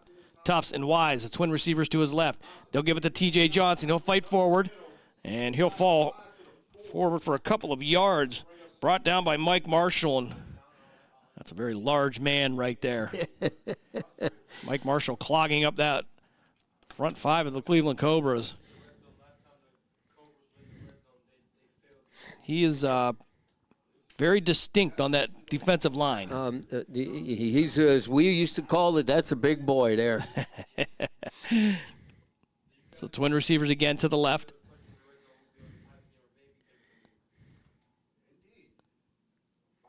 Thompson in the shotgun. Johnson to his right. Thompson Wise to his left at the receiver for position. D'Angelo Thompson, the target in the end zone. And there's going to be contact flag on the play. Holding. And it's going to be first and goal again for Cleveland with 5:21 left here in the game. If they can get into the end zone soon enough, they can still play this out. Absolutely. Without having to risk maybe an onside kick. And after some discussion, that'll be half the distance of the goal. They'll mark the ball. I mean, that was clearly a hold. He was trying to get away, and he was holding them the whole way. Well, they're going to say he was in the end zone, so they're going to mark the ball at the 2-yard line. And 5:21 left. Shouldn't that be a first down? And it would be an automatic first down here unless they're calling it a hold prior to the pass. No, it should still be well, it depends. I don't know. Still be first down, though. I believe you're all right. That's got to be first down. We'll see if it's even going to matter here as we go single receiver to each side. Abe Taylor, the tight end to the left now. Johnson, the tailback. Tufts, the receiver to the left. D'Angelo Thompson, the receiver to the right. Thompson needs to get this snap off, and finally he will. A pitch out to T.J. Johnson, headed for the end zone. End zone. Great play. Cleveland gets on the board. 5:15 left here in the fourth quarter. Cobras cut the lead to 13-6, pending the extra point. T.J. Johnson on the option to the right. Now, here's my question. Do you go for 2? Interesting question there because special teams, the snap and hold has been the issue, not only for Cleveland, but for a lot of teams at this level this year. But Jeff Cooper-Ryder coming out for the extra point.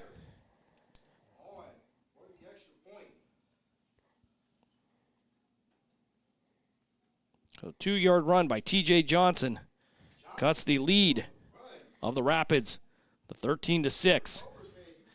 The all-important extra point. If they can't convert on this, coach, and that gives you definitely going to be looking at a 2-point conversion maybe later on. Yeah, but they've got to stop them. So C.J. Hale in the hold. Jeff Cooper-Ryder for the extra point. Snap is back. Kick is up. And it is good. 5:10 left here, fourth quarter. Cleveland gets on the board. They cut the lead to 13-7. We're going to step aside for a timeout. You're listening to Cleveland Cobras football here on Western Reserve Radio, all a part of the iMedia One network.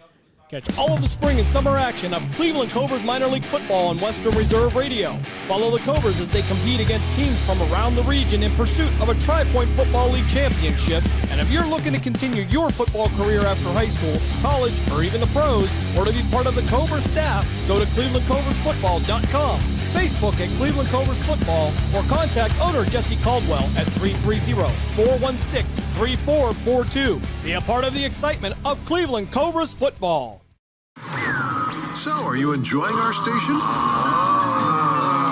Well, now you can take us along on your mobile device wherever you go. Wow! The free Live 365 app is available for both Apple and Android devices. That sounds like fun. I'll give it a try. Just go to the Apple app or Google Play Store and download it today. You're listening to WRDB, Western Reserve Digital Broadcasting, Youngstown, Warren, Salem, and around the world. Professional, fast, highly knowledgeable, easy to work with. These are real reviews by customers of Sandrock Concrete. For all your concrete block, brick, stone, stonework, and excavating needs, call Jerry Sandrock. For your free estimate at 330-506-0013. Sandrock Concrete is fully insured and ready to make your ideas a reality. Sandrock Concrete is a proud supporter and sponsor of Mahoning Valley High School football on Western Reserve Radio. Nina's Pierogi House is your home for the area's best variety of pierogies. Daily specials include the Polish platter, the Hungarian platter, stuffed cabbage, and halushki. Having a last-minute get-together? Lena's has you covered with a wide variety of frozen take-home pierogies and dumplings. Go to Facebook at Lena's Pierogi House to see the weekly lineup of available flavors for dine-in or carry-out. Catch the best at Lena's Monday from 10 a.m. to 4 p.m. and Tuesday through Friday from 10 a.m. to 8 p.m. 20 North Main Street in Hubbard, or call 234-254-8532. Someone's got to set the tone out there, boys. Someone's got to set it. The station that sets the tone for Youngstown Phantoms hockey is Western Reserve Radio. WRDB, The Scourge.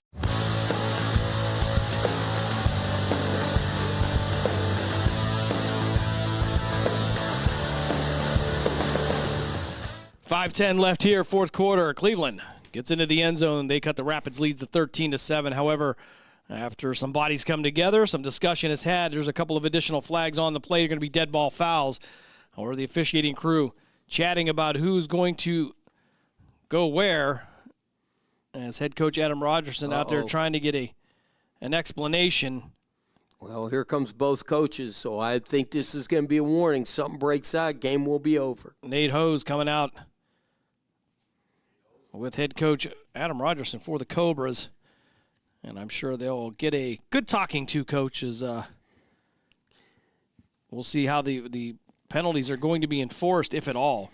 They're going to offset everything. And this is, and you know this, Jim, this is the one thing that I hated about this. Don't fight. Just play the game. Keep your mouth shut, even though we know that the NFL, you just can't hear them because there's 100,000 people screaming and hollering. but there's no reason for it. None. Just play the game. So the ball right now, as it stands, is set at the 35-yard line to kick off. Cooper Ryder brought the ball out, not the officials. So Nate Hose, Adam Rogerson just having a prolonged discussion with the officials. However, both teams set up for the kickoff. 5:10 left here in the fourth quarter. And really no way for us to hear what's going on down there because we're just here, I mean, still within the atmosphere here on Earth. We're G rating anyway. Yep, I think maybe we'd leave that for as Emma Calhoun actually picking up one of the officials' flag and having some fun with it back there. Emma Calhoun, the former Cleveland Cobra, as I'm not sure that everybody's getting the explanation that they want. However, the good news is both teams are set up for the kickoff. The only thing holding up the action is the coaching staff. All right, so the officials seem to be satisfied, and McCalhoun's going to be kind enough to bring the official his flag back. Good sportsmanship. Unless it was a holding call. I didn't like when people did that because that marked where the ball where the foul was. So. I don't think you had to worry about a holding call. No, definitely. Well, there was some holding. And yeah, it was a little bit more than a hold. And did he just signal that somebody was ejected? All right, so either way you're going to slice it, we're going to kick the ball off here. Jeff Cooper Ryder on the field. 5:10 left here, fourth quarter, and after some prolonged discussion here amongst the officials, the coaching staff, nothing. Well, it's probably offsetting, and that's how they probably did it. So, all right.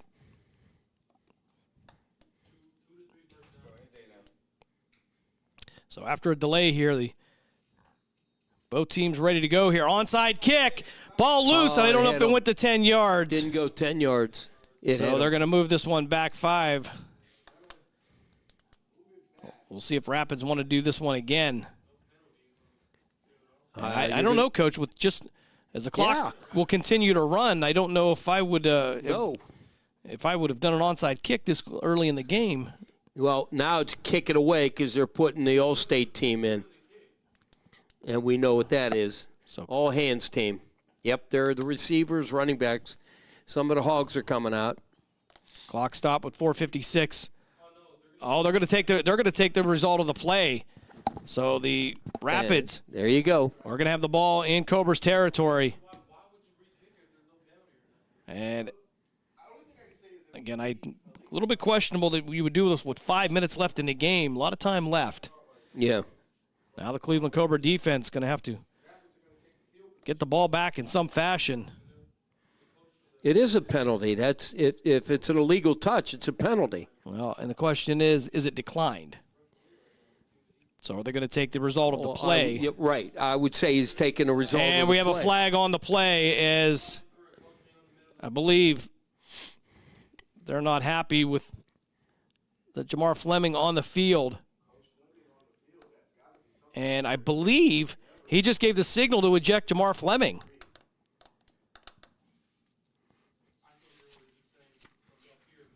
So unless we get a signal here, we won't be able to confirm that. Officials tell the Rapids and Cobra stay in your huddle. But in this case, with 4:56 left here in the fourth quarter, they are marking the ball at the Cobra 43-yard line. Jamar Fleming, the defensive coordinator, out speaking to the officials out near the hash marks.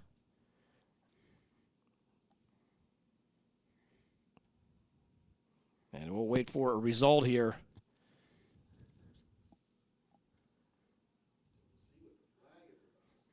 That's going to be a 15-yard unsportsmanlike from the Cobras. It's got to be. Holy. And Matt Federer going to come out on the field and try to get Coach defensive coordinator Jamar Fleming to maybe head to the locker room. I'm not sure. He gave an ejection signal, and I believe the official just kind of confirmed it, and they're marking the ball inside the 30-yard line. So they're going to assess the 15-yard penalty. 4:56 left here in the game. And Jamar Fleming will head to the locker room. I believe he's going in the wrong direction, but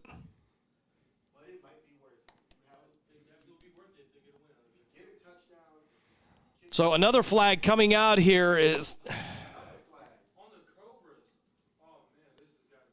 head coach Adam Rogerson now trying to plead with the head linesman. You can't go on the field, guys.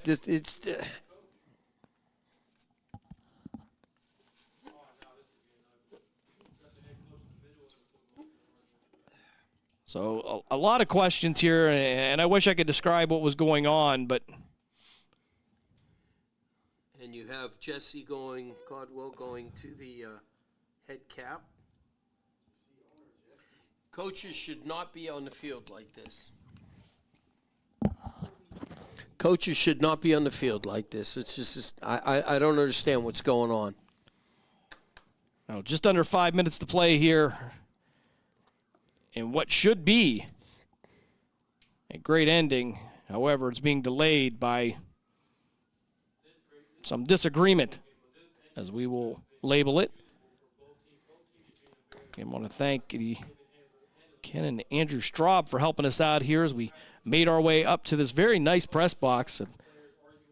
Very high press box. And I would equate this to many of the really nice stadiums that we have seen. Oh, this is they did a magnificent job of this.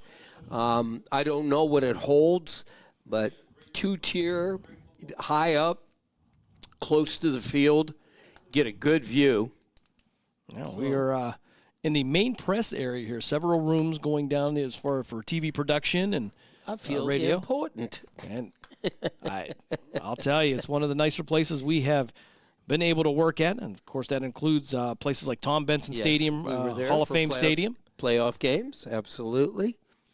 But this is a joy for us because we do high school football, and sometimes you just don't get to the stadiums like this with high school. So unless you're in the playoffs, and we were able to do that with Tom Benson. It gives you an interesting perspective when you've seen these games on TV, especially with the MAC conference games, as we get back to action here. So as it'll be 1st and 10 at the 28-yard line for the Rapids. Single receiver to the bottom, twin receivers to the left. Rapids waiting for the snap. They'll hand it off to the middle. Calhoun with the carry, maybe pick up a yard or two on the play. 2nd down now for the Rapids.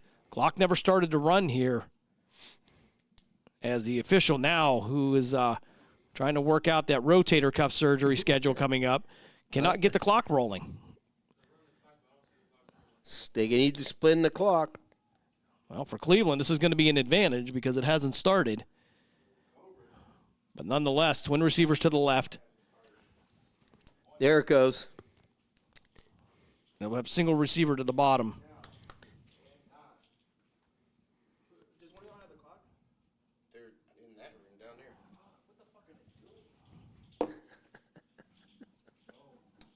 They'll call it 2nd and 9. Pick up a 1 on the play for the Rapids. 4:34 left. Hand it off to the left side. Working his way past the 25. Inside the 20, down to the 19-yard line. And we'll see if they give him enough for a first. Looks like they mark it maybe just short. Yep. With 4:18 left here, clock will continue to run. For the Cobra defense, maybe focusing on maybe that turnover. Maybe you'll start seeing some pawing at the ball.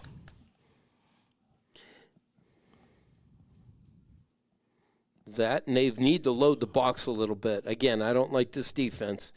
Gives them that gap in between. So 3:52 left here in the game. Rapids, 3rd and short. They'll hand this one off. Collision in the backfield. I'm not sure that they got it. And that's going to bring up a 4th down for the Rapids. And are they going to trust the leg of Bobby Rhodes to come out and maybe attempt a field goal? Depending on where they're going to mark it. Yeah, they're bringing him out.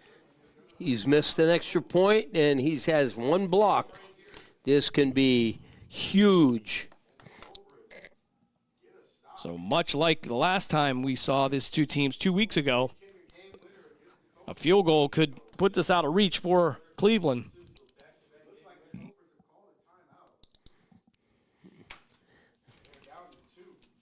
All right, so 3:26 left here, fourth quarter. Cobras with a timeout. And they're going to mark the ball at the 22-yard line. So Don't jump. That would make it a 39-yard field goal for Bobby Rhodes Jr. The whole key to this is watch the ball. Don't get anxious. Watch the ball. It's snapped. Get your paws up. Come off that edge good, because you jump, game over. So Bobby Rhodes Jr. for the extra point.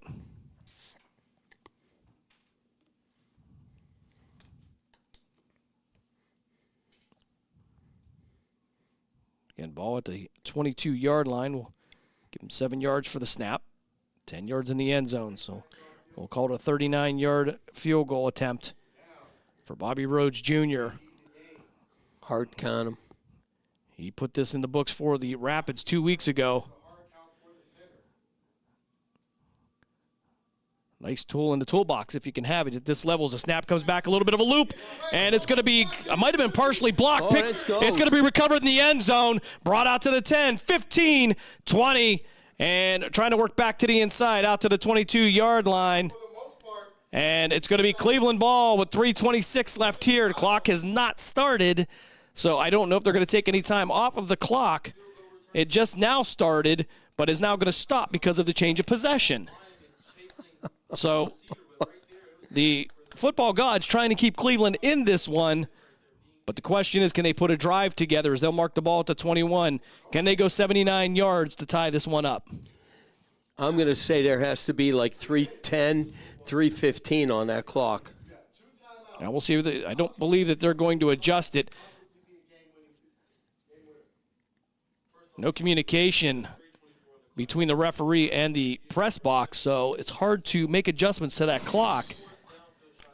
As Cobras now in the huddle. 1st and 10 from their own 21-yard line. 3:24 left here in the game.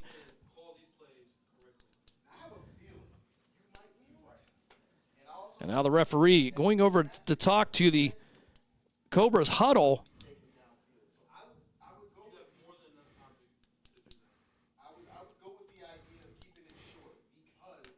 Okay, so we're going to have an exchange of some personnel. Not sure what the deal is. The referee actually headed over to the Cleveland Cobras huddle. 3:24 left here, fourth quarter. Rapids with a 13-7 lead.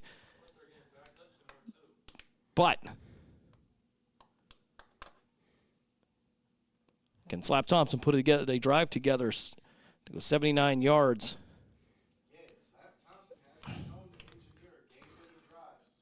So,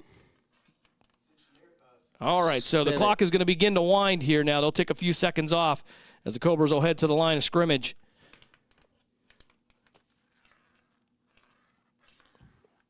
Okay, I see the official is going to run down some of the time, and then he will tell them to stop the clock. The clock will start on the snap. So they'll stop that with 3:11, and that is to account for the fact that the clock did not start on the previous play. That's right. I said about 3:15, so you're about right. So 3:11 left here in the game. Twin receivers to the near side, single receiver to the far side. Thompson in the shotgun, T.J. Johnson to his right. Giving it to Johnson. Johnson off the right side, a little bit of room to run. He'll drop his shoulder and get out to the 26-yard line, pick up a 5. 2nd and 5 now for Cleveland. However, the clock will tick down to 3 minutes. Got to call it quick in the huddle. Don't waste a lot of time. Should have had 2 plays called anyway. So Cobras head to their huddle. 2:48 left. Clock continues to run. A lot of time. Just now broke the huddle. So twin receivers to the near side, single receiver to the far side. Thompson in the shotgun. Johnson to his right.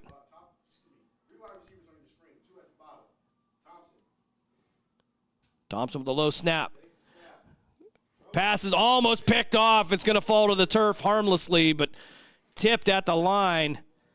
And that'll bring up 3rd down now for Cleveland. And throwing off his back foot, tried to get it over the heads of the Rapids, but a couple of players touched it. Yeah, he had some heat on him, and he was trying to pop it over, but when you can't step into a ball, even if you're lobbing it, it's not good.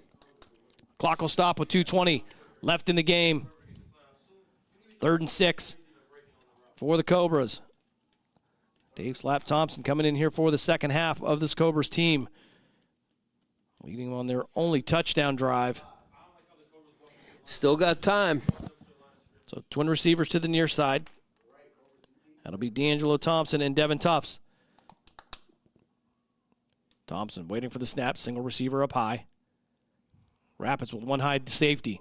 Low snap. Thompson stepping up in the pocket, fires over the middle, and that's going to be caught at the 40-yard line. First down. Clock should stop just long enough to reset the sticks as we'll approach the 2-minute warning. And Cobra's going right back to the line with 2:09 left. Thompson with a quick pass out. I don't know if that ball was set. And they're going to say incomplete pass. The chain crew was not set. The clock did not stop, and we hit the 2-minute warning. So with 1:56 left here in this game, we'll step aside for our final timeout. Cobras with the ball. They trail 13-7 here on Western Reserve Radio, part of the iMedia One Network. We're back after this. Not completing high school is more of a social thing than it was an academic thing. Even though all these years have passed, I still had that longing to have my diploma. At age 30, Carissa finished her high school diploma. If you're even considering getting your high school diploma, you can do it. No one gets a diploma alone. If you're thinking of finishing your high school diploma, you have help. Find free adult education classes near you at finishyourdiploma.org. That's finishyourdiploma.org. Brought to you by the Dollar General Literacy Foundation and the Ad Council. Your home for PAFL football is the iMedia One Network. Western Reserve Radio, Western Reserve Radio 2, and City View Sportscast, Youngstown, Ohio.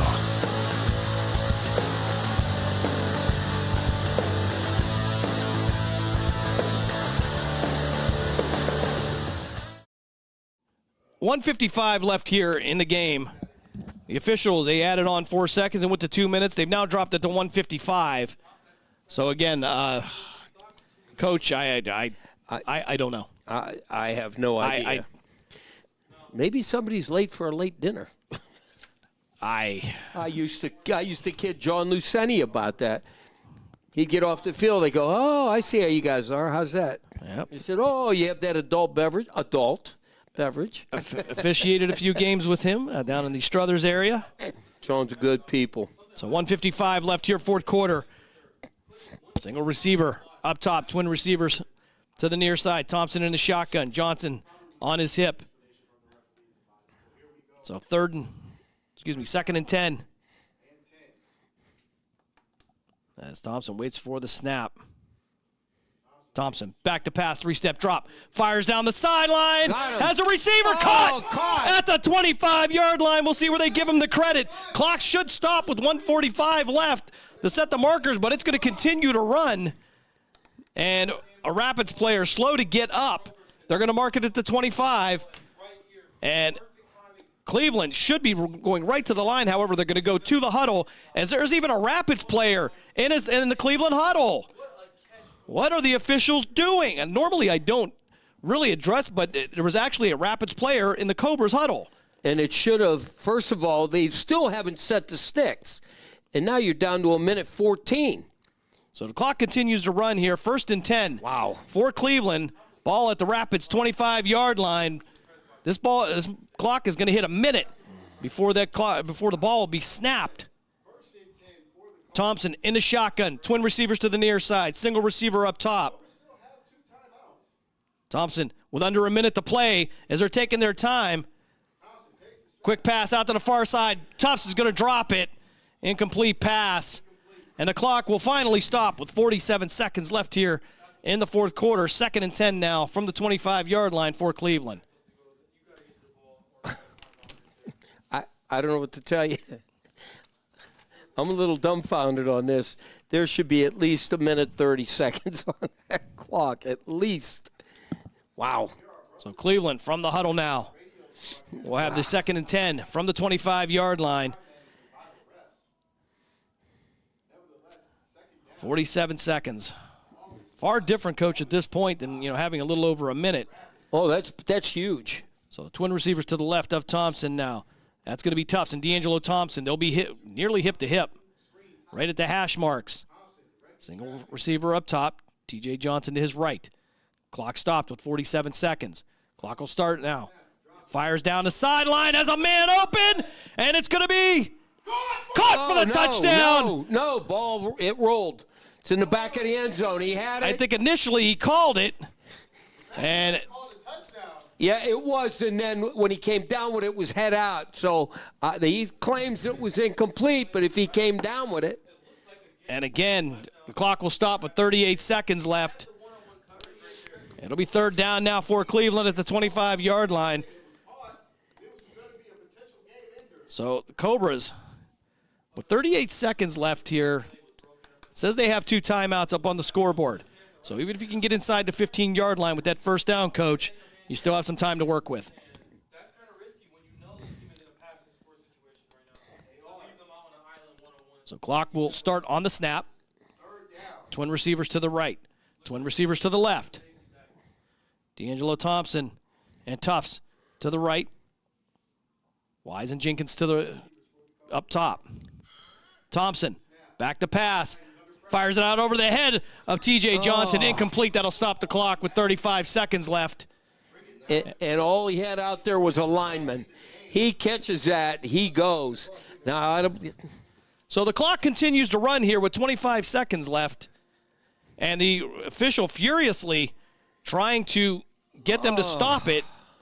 It is now 23 seconds left in the game. Now, the problem here, Coach, is there's a lack of communication between the official and the press box, so you can't tell him to put a certain amount of time on it because he can't hear you. So they'll put 35 seconds back up on the clock. So fourth down from the 25-yard line. Cobras are going to have to get to the 15 for a first down, or they're going to have to throw this one into the end zone. He's got to watch the play clock. 24 seconds left on the play clock. It's running. Cobras trying to get the play right. 35 seconds left into the game. Clock stopped. And I believe Cleveland's going to have to burn a timeout. Take a timeout. And I believe Slap Thompson's telling him, yeah, we're going to have to take that timeout. He did. All right, timeout Cleveland. 35 seconds left here, fourth quarter. Cobras trail 13-7. When we come back, they'll have the ball. Fourth down at the 25. You are listening to Cleveland Cobras football here on Western Reserve Radio, part of the iMedia One network. Located in Applewood Estates in Boardman Township, the Applewood Swim and Tennis Club offers a pleasant family environment. Choose a membership that meets your needs and enjoy a relaxing venue that includes not only swimming for the family, but also youth activities such as competitive swimming, tennis, and more. Enjoy the friendly atmosphere all summer long with the staff and members of the Applewood Swim and Tennis Club. For more information, go to applewoodswimandtennis.com or call 330-953-2833. The stations that always keep you in the zone. I love it. It's awesome. Western Reserve Radio, Western Reserve Radio 2, and City View Sportscast, Youngstown, Ohio. 35 seconds left here. Fourth down and 10. Ball at the 25-yard line. Cleveland needs to get to the Rapids 15-yard line for a first down. Thompson in the shotgun. Twin receivers to his right. Single receiver to the near side. Twin receivers to the near side. That'll be Wise and D'Angelo Thompson. Tufts and Jenkins to the right of Thompson. T.J. Johnson in the backfield. Clock will start on the snap. Thompson back to pass. Drops the ball! And it's going to be covered up by an offensive lineman. And it's going to be a turnover on downs. And the clock never started. I'm sure that comes as a shock to everybody who is listening or watching. However, the Rapids will run this clock out, leading 13-7 here at what has been a clinic in a very weird football game. To say the least, Jim. Now what we got to do is I just run the clock. Just tell them, don't even snap the ball, run it, get out of Dodge, because we're already waving goodbye and everything else. Cleveland with one timeout. So it'll be a matter of the Rapids taking knees on this one. Even if Cleveland takes a timeout, they're not going to be able to do much with it. And the Cobras look like they will fall to 0-3. The Rapids look like they will improve to 3-0 on this 2025 PAFL season. So they'll run the clock down to 29 seconds. Trying to run that time off that would have been on that play. Yeah. So it's interesting to say the least. With 29 seconds left here. Just be smart here, people. Just be smart. He's taking a knee. Safe snap. Just here you go. While we have an opportunity, I want to thank Ken and Andrew Straub for their help here. The Straub Brothers Sports Show. I would highly recommend taking a look at them on YouTube and Facebook. Some highly entertaining content as they cover sports in northeastern Ohio. And, of course, Western Reserve Radio and Western Reserve Radio 2 will continue to carry PAFL football all season long here as the Cleveland Cobras still looking for answers. Fall to 0-3. They'll take the 13-7 loss to the Falls Rapids here at InfoCision Stadium. We'll step aside for one timeout. When we come back, we'll give you a scoring recap, and we will wrap it up here from Akron. You are listening to PAFL football here on Western Reserve Radio and the iMedia One Network. So, are you enjoying our station? Well, now you can take us along on your mobile device wherever you go. Wow! The free Live 365 app is available for both Apple and Android devices. That sounds like fun. I'll give it a try. Just go to the Apple app or Google Play Store and download it today. You're listening to WRDB, Western Reserve Digital Broadcasting, Youngstown, Warren, Salem, and around the world. Your home for PAFL football is the iMedia One Network. Western Reserve Radio, Western Reserve Radio 2, and City View Sportscast, Youngstown, Ohio.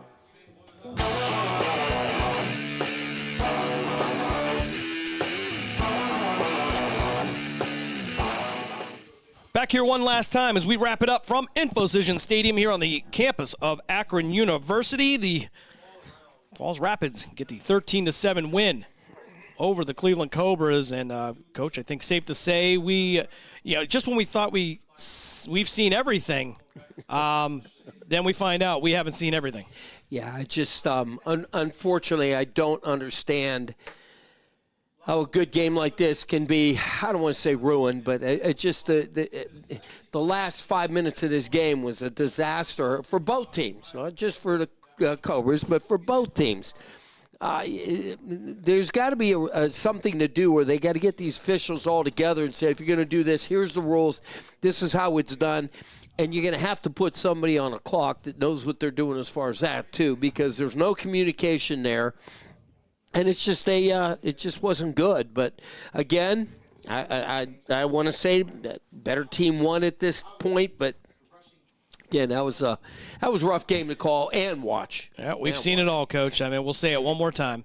Take a look at the scoring recap here. It would be a scoreless first half up until the 2-second mark in the second quarter as Hollenshed would catch a touchdown pass for the Falls Rapids. That would give them a 7-0 lead going into the locker room.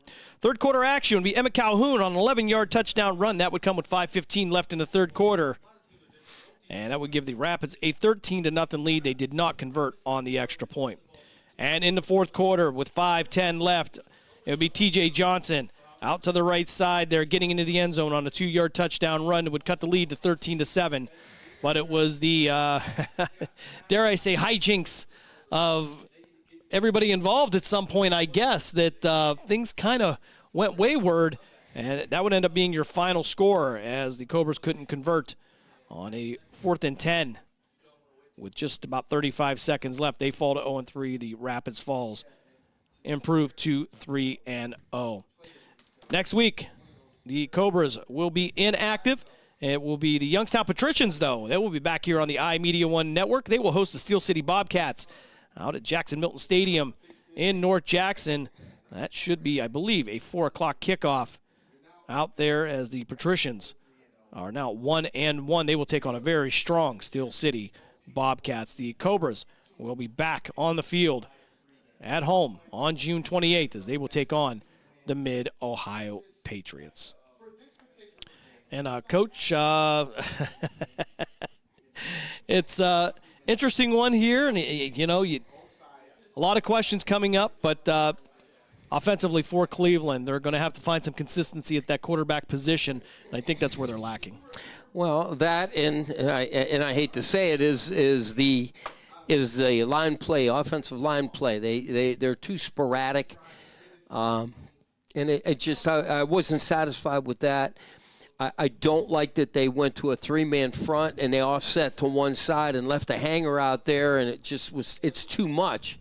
You got 2 or 3 guys to the left of the center, and you got one guy there. I'm going to just beat that up as best I could. So I think they got to look at this film and just think about it more and what do we have to do. But, again, missing players, no excuse. Next guy up, they just got to get it done. Certainly that is the case. So, again, I want to remind you, coming up on Western Reserve Radio 2 and the iMedia One Network next week, it will be the Steel City Bobcats and the Youngstown Patricians in Week 4 of the PAFL season. Catch all the action with Mark Means, Dave Clark, and, of course, the outstanding Dave Ferris.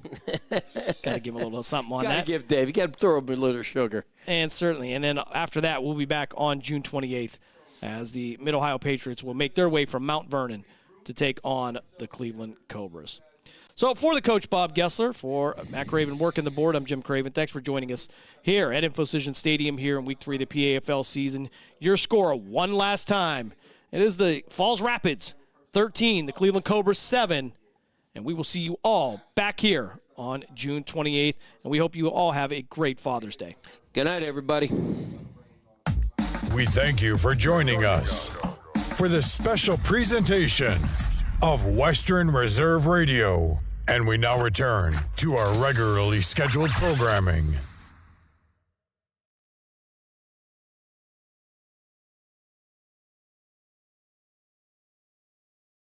On VSiN, the Sports Betting Network, I'm Grace Remington with Will Hill, hanging out with you for a little over the next 2 hours. Now, we have not talked about the NBA yet, so let's get into that. Last night, the Thunder evening the series, winning 111-104, although it really didn't look like it was going that way until late in the fourth quarter. Somehow, OKC wins and covers the 6 points. And it ticked up to 6.5 in some spots. If you laid OKC -6 or 6.5. Crashes can happen to even the safest of drivers. Sometimes this is because of situations out of the driver's control. That's where driver assistance technologies can help reduce the human factors involved in crashes. Features like blind spot intervention, lane keeping assistance, rear automatic braking, and automatic high beams all have the potential to save lives. And one of those lives could be yours. Learn more about driver assistance technologies at nhtsa.gov/driver tech.